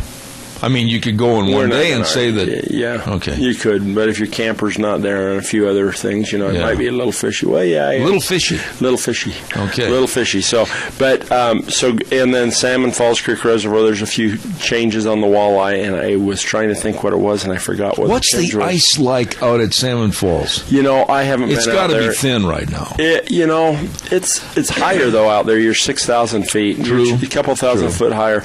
I'd still, my friend was out there a week ago, and there's about 2 inches of slush on top. Uh-oh. But he still had 8 inches of good firm ice What underneath. do you gauge as good ice to drive on? I would never drive on ice myself. Me neither. But, I like it talking. What do you mean by that? When it's cracking.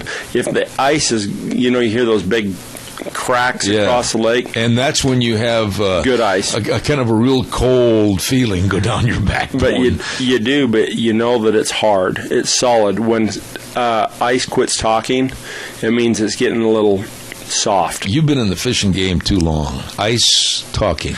Well, you ought to write a book. That's probably from over there, when you're just Well, where I grew up, it was always talking, so okay. it was cold over there, and so you just heard it crack and pop and snap, and so I don't know how else to explain it. It's just you hear those big cracks. But, driving on the ice back in the Midwest, there's a lake right there by my hometown, Fort Atkinson. It's a huge lake called Lake Kushkinong. I think I've told you this story before. And when the ice comes in the wintertime, I mean, you will see literally thousands of pickups and cars, and people are going out and doing donuts and everything on the ice. And occasionally, during the course of a year, down they go. Yeah. Yep. Well, it's the Darwin theory, survival of the fittest, the smartest. So, well, I don't know about the smartest. Well, those get weeded from the herd. Amen. So, but the fun thing, Zeb, this is something that have you ever been in a record book? You have been in several record books. What do you mean, record book? Any record book. Yeah, I have, as a matter of fact. So, you can get in another record book. Really? We got a brand new record book that just came out this year, and this is the Catch and Release record book for Idaho Fish and Game. What you need to do, these are the rules. Fish must be released. Okay. Can't kill them. All right. And so... But you got to have a picture of them.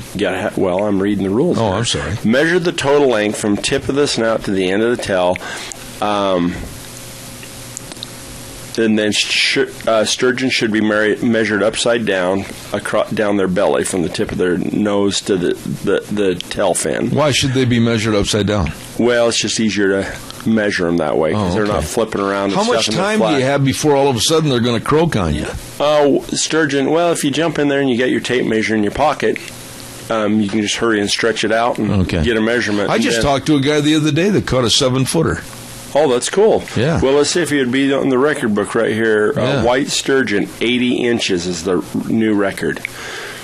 Let's see you figure that out. Okay, Utah State, go ahead. But you said 7 foot? Yeah, he said, well, fishermen. 7 foot would have beat this one because that would have been 84 He just said that the other day. I was in a store, and he came in, and he said, man, I just had a great experience. I just caught a 7-foot sturgeon. And so you see, that would have been 4 inches bigger than the current catch and release. Wow. record. And what would you give him? I mean, are there prizes? He just gets his name in the book. I see. And then you need to take one photo of the tape on the fish to verify the length. I see. You can't just go You by... can't fold your tape over and make him really long. You got a 12-inch fish that you fold the tape in half and make him 2 foot. Turns out to be Moby Dick. Yeah.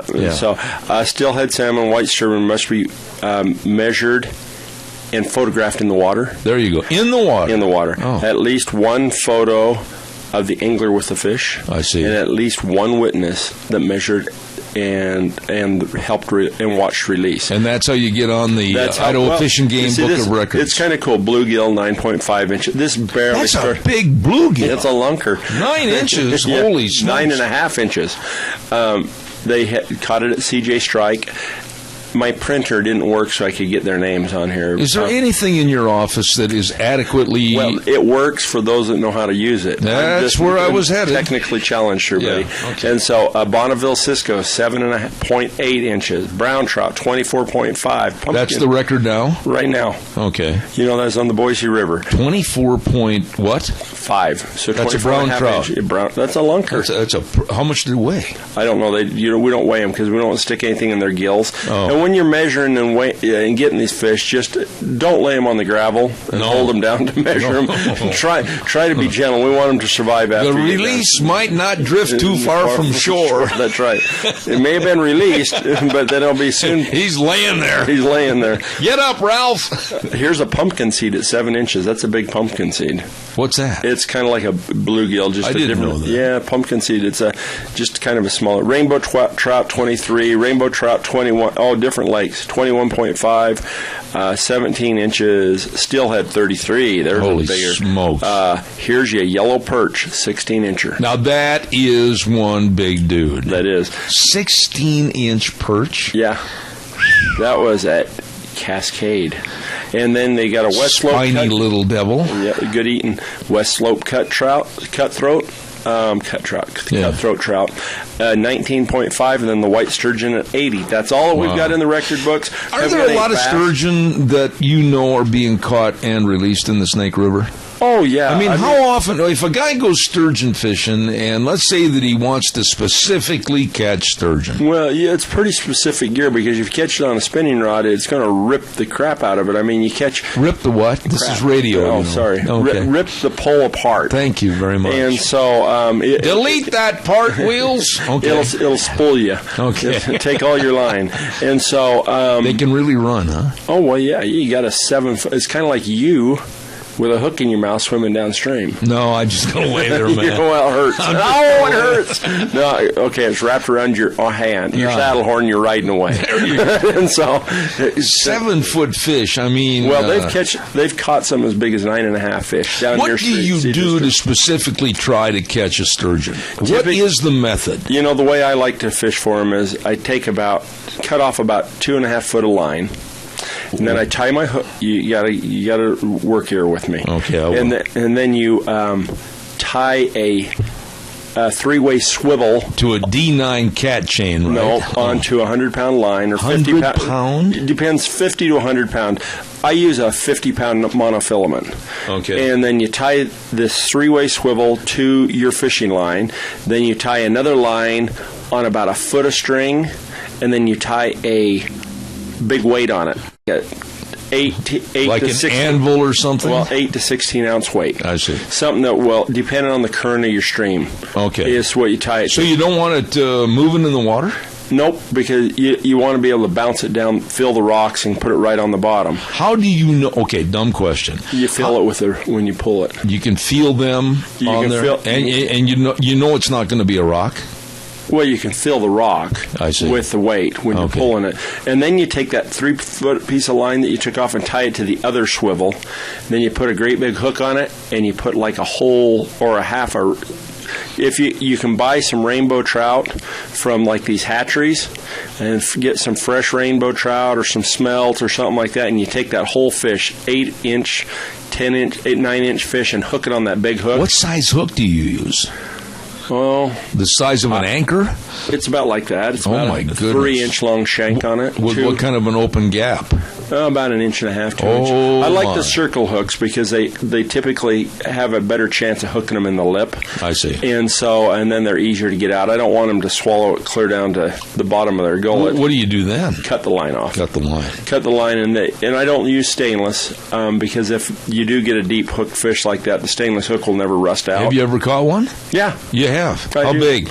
Probably the biggest one's about 6.5. You caught a 6.5 footer. 6.5, 7 foot right in there. How long did it take you to land him?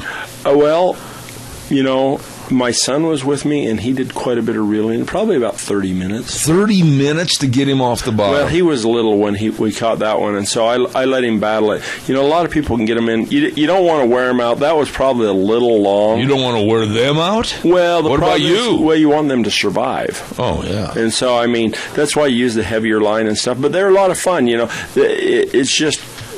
something to do at night on a warm evening. Something to do at night. The best fishing time is at night. Now, are they in the deep? Are they in the deeper water?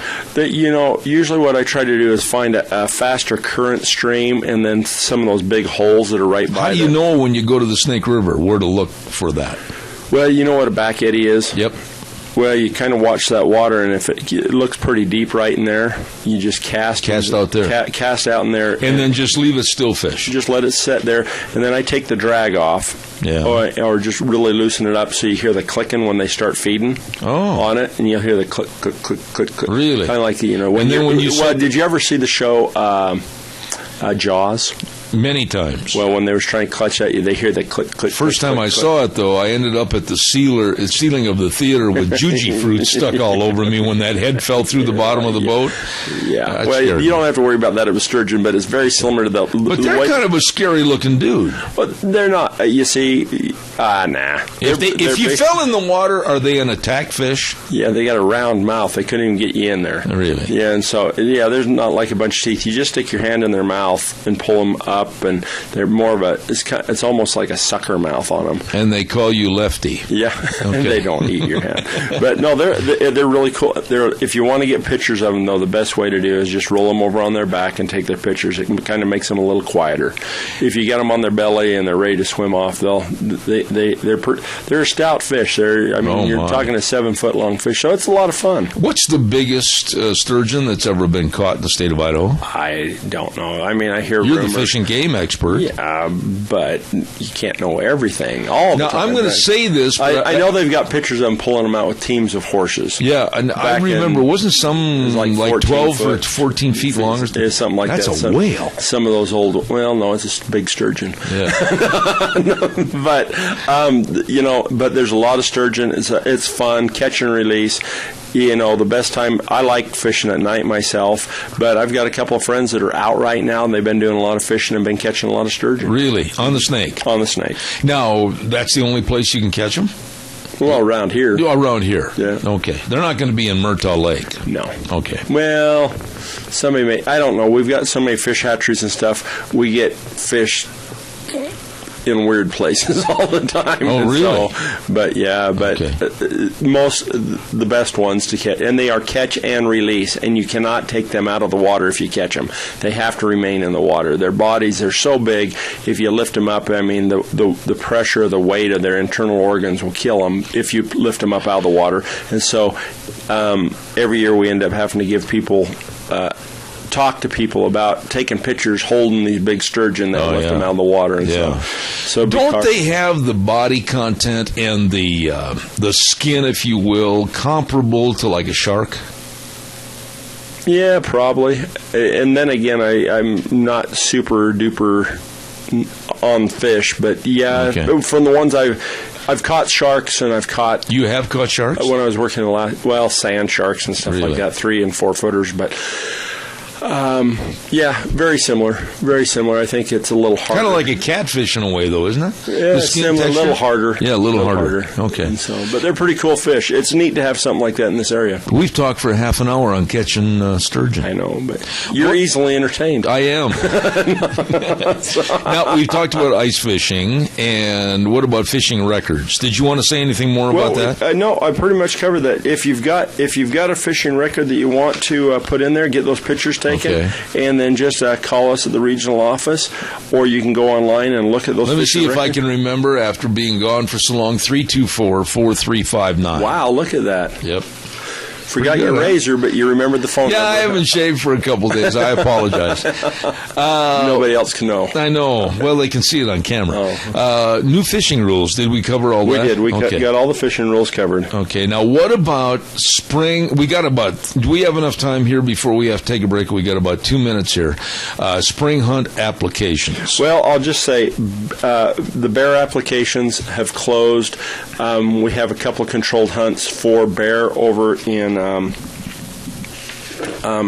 western Idaho, but we still have the turkey hunts that you can apply for. The ones close to home are Unit 54. You've got a youth hunt. That's right up here. Right there out your back door. Yep. Turkey numbers are good up there, too. I have never, except with you over there at that one place, seen a turkey in the South Hills. Well, there's turkeys everywhere. Is it basically over by Cottonwood? No, I've saw turkeys all the way from Rock Creek all the way to past Cottonwood over. I saw some on the presidential debate the other night. Clear down at Trappers Creek. Really? So, there's a lot of turkeys down there, but we've got a youth hunt that goes you can apply for from April 8th to May 25th. You got the first regular hunt from April 15th to May 5th. It is. A tax day starts. Just right around the corner. Really? General bear season opens April 5th. General bear season opens April 15th. We don't have any bear here, do we? Well, but we got a lot of bears up north. Somebody was telling me here about a week before I went on my vacation.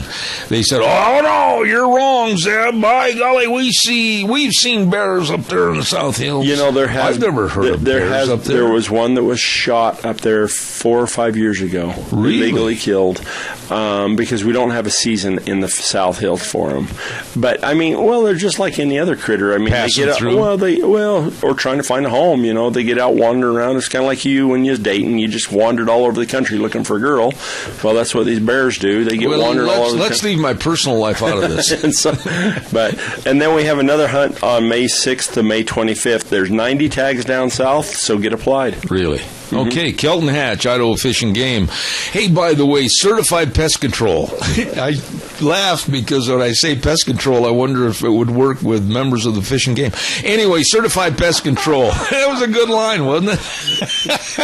They can take care of all your pests, including all the weeds on your property. Protect your property from noxious weeds.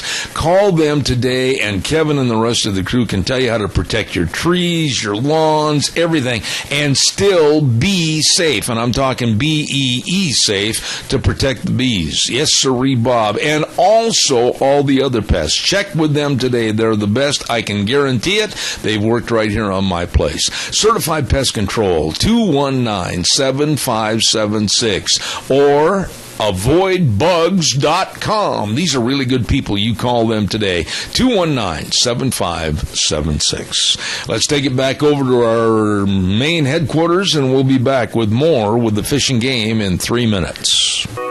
And now back to Zeb at the Ranch on AM 1230 KBAR. To reach Zeb, call 436-2244 or toll free 1-866-927-4587. And now, here is Zeb Bell. Oh, we were sitting here reminiscing like two old codger cowboys on the back porch watching the sun go down. And here we are with the Fish and Game and Kelton Hatch. Wintering wildlife. What does that mean? Wintering wildlife. Well, it's wildlife that are wintering. Oh, they're eating good? What's going on? No, deer and elk, I was just going to tell you that we've had just a crazy, crazy year this year with elk. Why? Oh, we've had enough snow up in the hills that we've got 1,500 plus heads standing in downtown Sun Valley.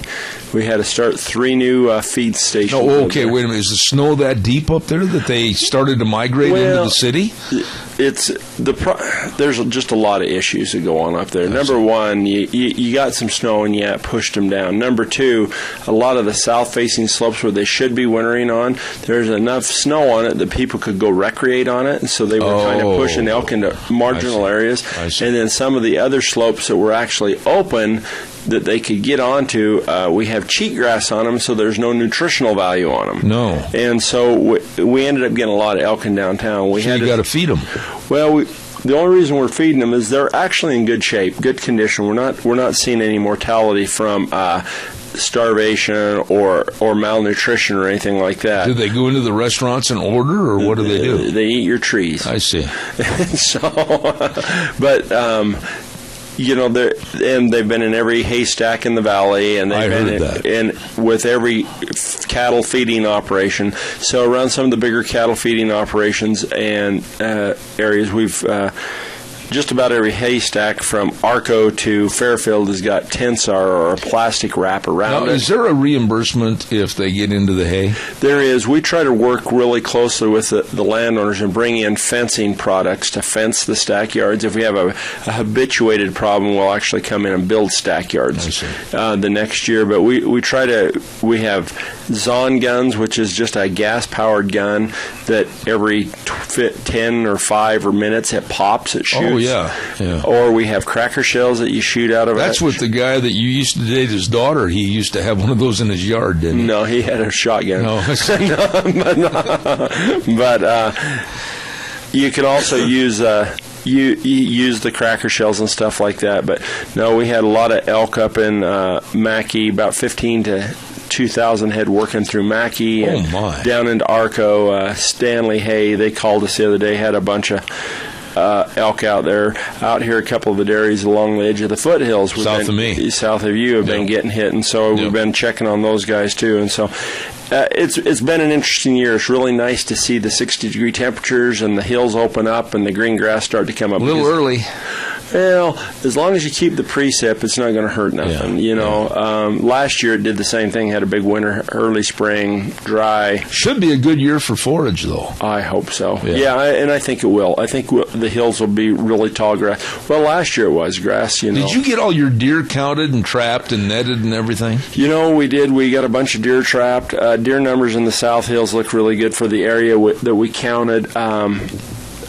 Fawns were in good condition. Oh, they had to be. We put a lot of collars on a lot of fawns. We actually had probably our first fawn that was radio collared die off from malnutrition this week. What happened? Well, it's just late born. Oh, late born fawn. If a fawn is in that 65 to 70 pound or heavier range, when we had some 90 pound fawns. I see. That we weighed, which is a lot for a fawn. I mean, it doesn't sound much to folks. And so these radio collars are such that if they pass away, you can go find them. Exactly. And that's the only reason we put them on there, because it gives you a mortality signal. When the collar quits moving is the mortality signal. There's a mercury switch in them, and so when the collar lays still, maybe you and I ought to buy one of those. Yeah, well, your wife would think was dead he was dead all the time. All of a sudden it starts going beep beep beep beep beep beep beep. Okay. Oh, he's not moving. He rolls over. Oh, he's alive again. And now it's just a coyote dragging him around. No, woke him up. Made the flip this, and that happens. I mean, we laugh about that, but it's like. One day you'll get a mortality signal on an animal, and then the next day it's alive. So what do? You go up there like with snow machines and snowshoes, and you just basically home in on that signal. We use an antenna, and you try to triangulate where you're guessing it's at, and then I come up here, and then you just kind of go in, and it gets stronger, the pulse, and you turn the volume down until you find the collar. Yeah. And if it's been, it's kind of interesting. You really have a fun job. You should not get paid. Oh, yeah, it's kind of tough to eat when you don't get paid. No, really, it's interesting. Well, it is. It's different. And so, there's fun parts of it, and a lot of time we talk about the fun part. The unfun parts I don't talk about too much. What about moose? Now, there was a guy the other day before we left. This is back at the end of January. And he was stating that, he said, there's going to be a lot more moose up in the South Hills this next year. Do you think so, or what? Well, it was interesting. I don't think we'll have a lot more. I mean, we had our first hunting season up there, but I mean, we'll have more because we'll have calves that hit the ground, just like we do with anything else. You'll have a growing population. I had a buddy that was up there the other day that found 14 moose in one hole in the canyon. Really? I mean, just in one little valley. 14. Most of them were, he figured all of them were bulls. Some of them had dropped. So there's a bunch of animals up there, and so. We feel like we've got a pretty substantial. How far back up were these? I don't know. He wasn't going to tell me because he was going to try to find the antlers. Well, the reason I'm asking is, don't they try to stay in the higher elevations? Well, moose are going to just try to find places. I mean, they're big, heavy animals. They can move a lot of snow when the snow falls. Yeah. They're pretty able to eat just about anything, from browse to grasses, and so these were up on this side of the mountain, probably 3/4 of the way up. I mean, they were in fairly deep snow. He's up snow machine, and there's probably in 2 foot of snow on the list. You ought to start a video crew up there, and we'll call the movie Kelton and the Great Outdoors. There you go. Yeah. And so, but no, moose are looking good. Deer right down almost on the valley floor. And the elk numbers are outstanding. Elk numbers are just stupid right now. Really? Just so high. Wow. It's just, it's hard to kill an elk unless you put a bullet in it. I mean, it's like they don't starve to death. Yeah. They're big. They're strong. The calves go into winter big. The calves are going into winter. What's the average size going into winter? 200 pounds. Really, that big? 180, 200 pound calves. And so when you're talking the difference between a calf elk and a deer fawn, there's a big difference. 65 pounds to almost 200. Is there a fight for the same forage? In hard winters, it does. Yeah. And that's where your deer really struggle. You get elk populations in an area. If you get hard winters and there's a limited amount of winter range. And then you got the moose too, right? Well, moose don't. They just kind of hang out where they hang out. But elk are herd animals, and so they can really come in and take a mule deer winter range over. I mean, I watched it over on our ranch. We had a mule deer winter range. It's called the 90% range. Yeah. Average between 600 and 7,500 deer wintered in that area every year on this near Soda Springs, and they call it 90% range because of the 90% mine that was up there. But elk started moving into the area, and after about 4 years, we went from 6,500 deer down to about 1,500 deer and about 3,000 elk on that range when winters would hit hard, and they'd just come over, and it's really been a struggle to try to get that deer herd to bounce back just because they were out-competed. We don't have as much issue with that over here because we don't get as heavy a winters as they do over in eastern Idaho, but you could really if you had a couple heavy winters in a row, like it used to be around here. So things are looking good for next season. Things are looking phenomenal for next season. Really? I look at all these. We had almost a record number of yearling deer in the population, and you put another year on those little bucks, and we've had that for the last 5 years. No, I think people will be really excited about this coming season. Give us a call if you have a question for Kelton, because he's got a brand new Fish and Game cap on, and it makes him think better. So give us a call. Fish and Game thinking cap. Yeah, well, how come you've never given me a cap? Or is there a law against private citizens wearing a cap? Is. We don't want to have to arrest you for imitating an officer. I couldn't imitate you. Hunter education instructors, do you need some? We do. We need as many as we can get. We're having What's the qualifications? Well, no felonies. No, we'll do a background check on you. Okay. Whoever's our instructor, they'll be working with youth, and so. But don't they have to pass some kind of a scrutiny with the Fish and Game? We do. We'll do an interview talking about, why you want to be a hunter instructor, what your code of ethics are for hunting. You have to kind of support Fish and Game because it's obey the rules and things like that. There you go. But call Tanner Alberti, 324-4359. We're having a Hunter Ed Instructors Workshop this Saturday. If you're interested in becoming a Hunter Ed instructor, we could use them in everywhere around the region because we're running about a little over 1,000 to 1,500 kids through these classes. So how many teachers does it take? Well, we've got some teachers that teach 2 or 3 classes a year, and we've got other teachers that teach 1 every other year. How big are the classes? As big as you want them. The instructor, it's up to the instructor. We try to keep them around 25, but some of the instructors like to do 15 students, and so hands-on, a little, a little more personal. Yeah. But give us a holler. We'll set you up with a team teacher. Usually what you do is go through this class this Saturday. It's about 4 hours. You'll sit there, learn about it. We'll try to line you up with a veteran Hunter Ed instructor. You'll teach a class with them. If you like it, then we'll come back. We'll do a little bit more work with you and get you your own materials, and then we'll have you start teaching. Okay. So all they have to do is call 324-4359. And ask for Tanner Alberti. Okay. We're going to do a weather forecast here real quick, and then we've still got some more subjects to go through. Seriously, if you have a question for Kelton Hatch, give us a call at 436-2244. Don't forget, as he's playing catch with some of the rubber toys on the other side of the desk, don't forget our weather being brought to you now by Scarrows Meats, 331 North Road, Jerome. It's time for the tax return meat bundle. Oh my goodness, you get 70 pounds, at least 70 pounds of beef, pork, chicken for only $249 plus tax. Check it out, man. It's great food. Everything they sell is guaranteed delicious. Changing the way we eat, one delicious bite at a time. Scarrows Meats in Jerome. And right now, here's Gina with the weather. Looks like it's going to be the calm before the storm today. Mostly cloudy, going to be a little bit on the breezy side. Expecting a high of 56 tonight, low of 41. Now, tonight and tomorrow, winds are going to be picking up. We will be in a wind advisory for tomorrow. Out of the southwest, right around 30 miles an hour, gusts possible 35 plus. Plus scattered thunderstorms and rain showers. Looking at a high of 46 for tomorrow, overnight low of 32. Calming down for Friday, mostly sunny skies at 54, and then partly cloudy and 48 for Saturday. That's your weather for Devitt the Ranch. I appreciate it, Gina. Thank you very much. And again, brought to you this hour by Scarrows Meats, 331 North Road, Jerome. The number to remember, 324-7657. Changing the way we eat, one delicious bite at a time. Kelton Hatch, Idaho Fish and Game, and the Super Hunt Drawings. What is that? Well, I've got to get to my little release on this. Okay, speak up a little louder, please. I was just trying to find my paperwork here. I see. Okay. We've got a couple Super Hunt drawings. Have you ever applied for the Super Hunt? Oh, that's right. You forget to apply for deer tags. Never mind.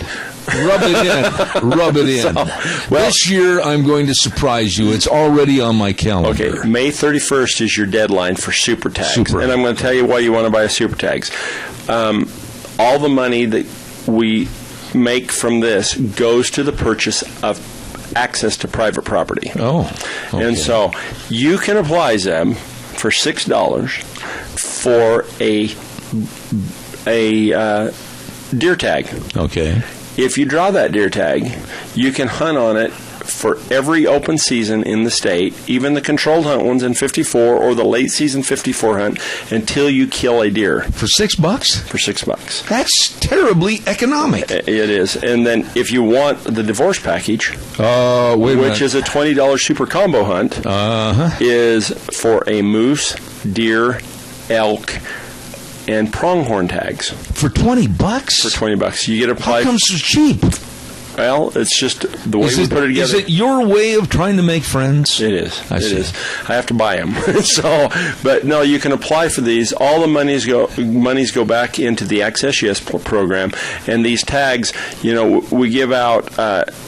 You can apply for deer, elk, antelope, or moose on the $6, or you can get all four of them on the $20 for $20. I always joke about that being the divorce package, because if I had a deer, elk, pronghorn, and moose tag, and I could hunt in any region in the state, I'd probably have to take 2 months off just so that I could shoot Boone and Crockett animals and all of them. It'd be so fun. Now that would be fun, using those old, muzzle loaders?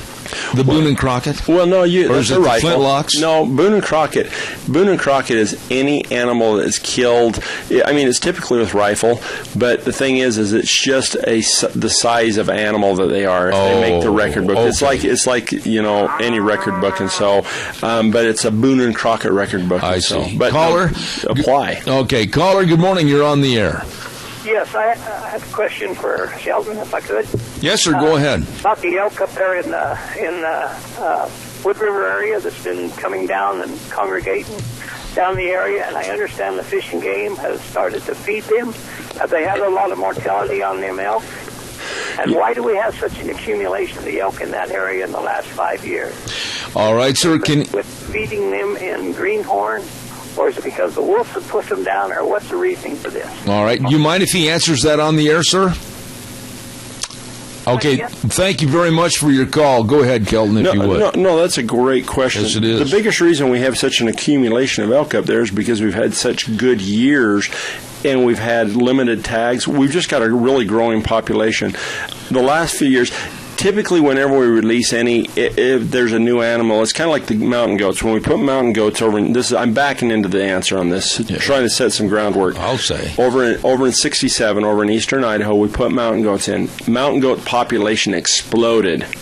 Had mountain goats, just tons and tons of them. About 5 or 6 years into it, we had a big die-off. Really? And now the... Kind of a natural thing? It's a natural thing. It's pretty much what happened with the wolves. Wolves were transplanted into Idaho, had just a major explosion of wolves. They filled up every habitat niche. All of a sudden, we started getting parvo. We started getting mange. We was able to shoot some of them. So wolf numbers are way down. Elk numbers are way up in Idaho because we're not seeing the depredation. We've had some big fires. We've had really good calving success.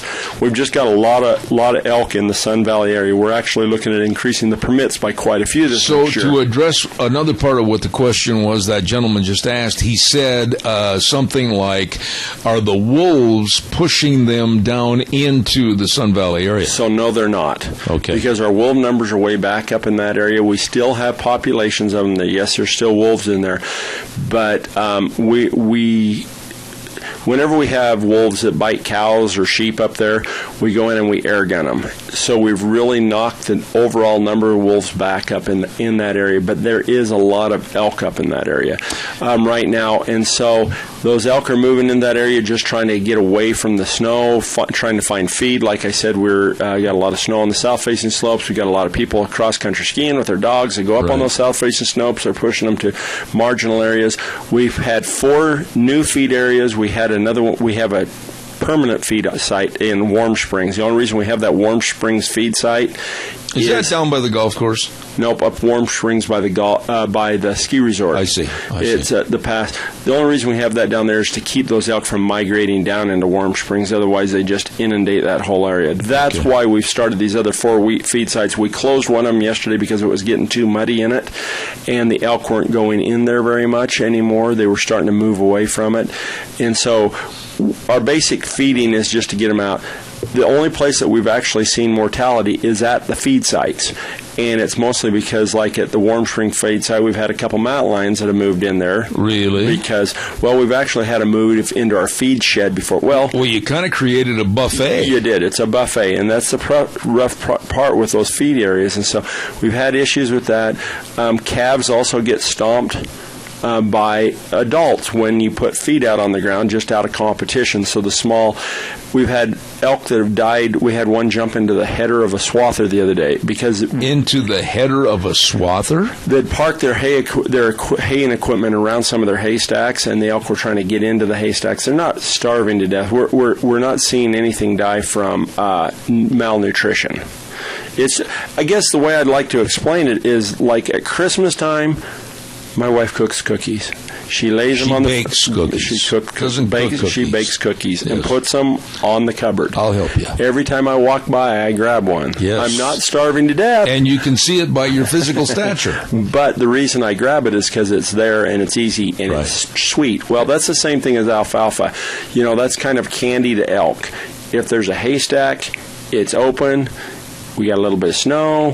I'm going to go down and hit that haystack every time. Even though I'm not starving to death, it's just jumping. But how did he get in the header of a swather? Well, he was trying to get into the haystack, kind of jumping around, got pushed by some other elk. He had 50 head of elk on it, broke both front legs. We had to dispatch that animal. We've had 3 or 4 haystacks kill elk when they tipped over because they ate the under part out on them, and so kind of like rabbits get tip them over, the bottom out of it, and so these elk did the same thing. So we've had a few of those issues, but I think as soon as we get this warm weather, I think those elk will dispatch pretty quick. Good morning, caller. You're on the air. Go ahead, please. Yeah, I'm calling back about that feeding up there. I know years ago the population started feeding the elk because the Fish and Game wasn't going to feed them, rightfully so, but they did feed them, and they accumulated and started coming down there for years and years. Yeah. And then all of a sudden they quit feeding them, and they have come down there with nothing to eat. I don't know how many years ago that was, but I know that did take place. Yeah, that's I'd like to ask also, Sheldon, how many elk they are feeding up there in the Bullwhacker feed area of Warm Springs? We've got, I'm trying to remember the number, 200 or 300 at Bullwhacker right now at the Warm Springs drainage. There was a lot of feed sites. I've been here for 13 years. We really worked with those landowners to get, and the golf course and everybody else to quit feeding up in there. And the elk did disperse. We've just had really good calving years. We've had increases in population, and we just got a heavy snowstorm this year that pushed those elk down in, and then with the recreation, it's just kind of pushed them down in there more. There's probably 1,500 conservative on the number of animals in that area.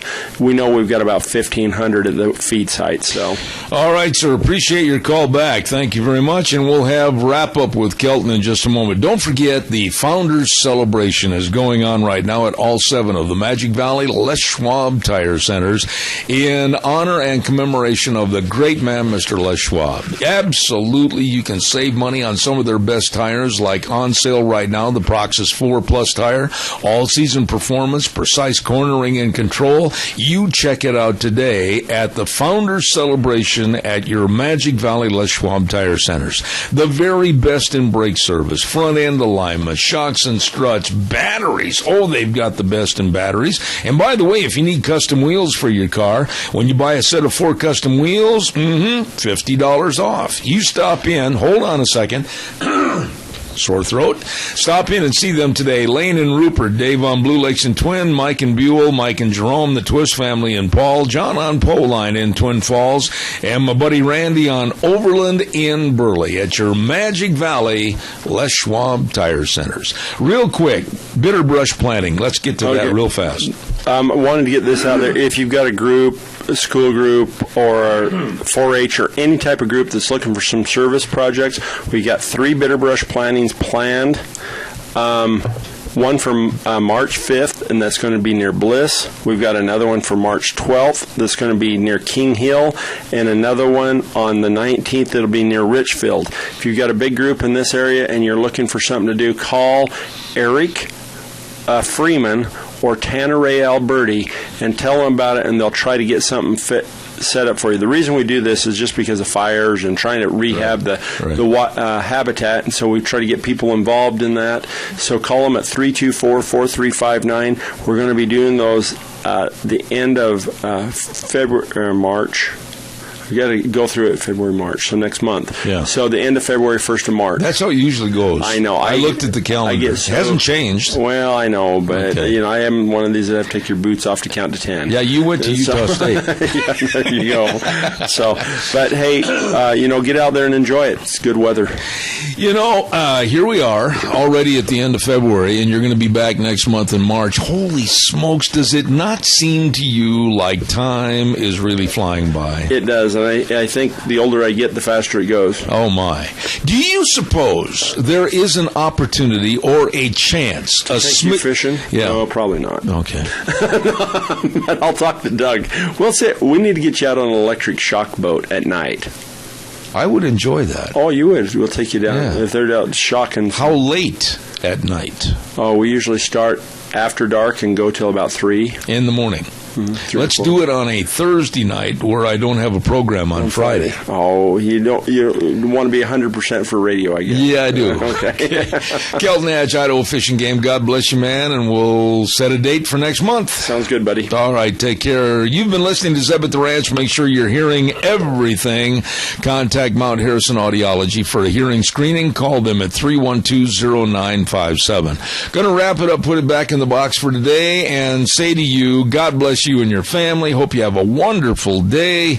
And don't forget, we'll be here tomorrow morning at 8:06. Zeb at the Ranch. And the way things were are the way things ought to be. God bless you. We'll see you tomorrow.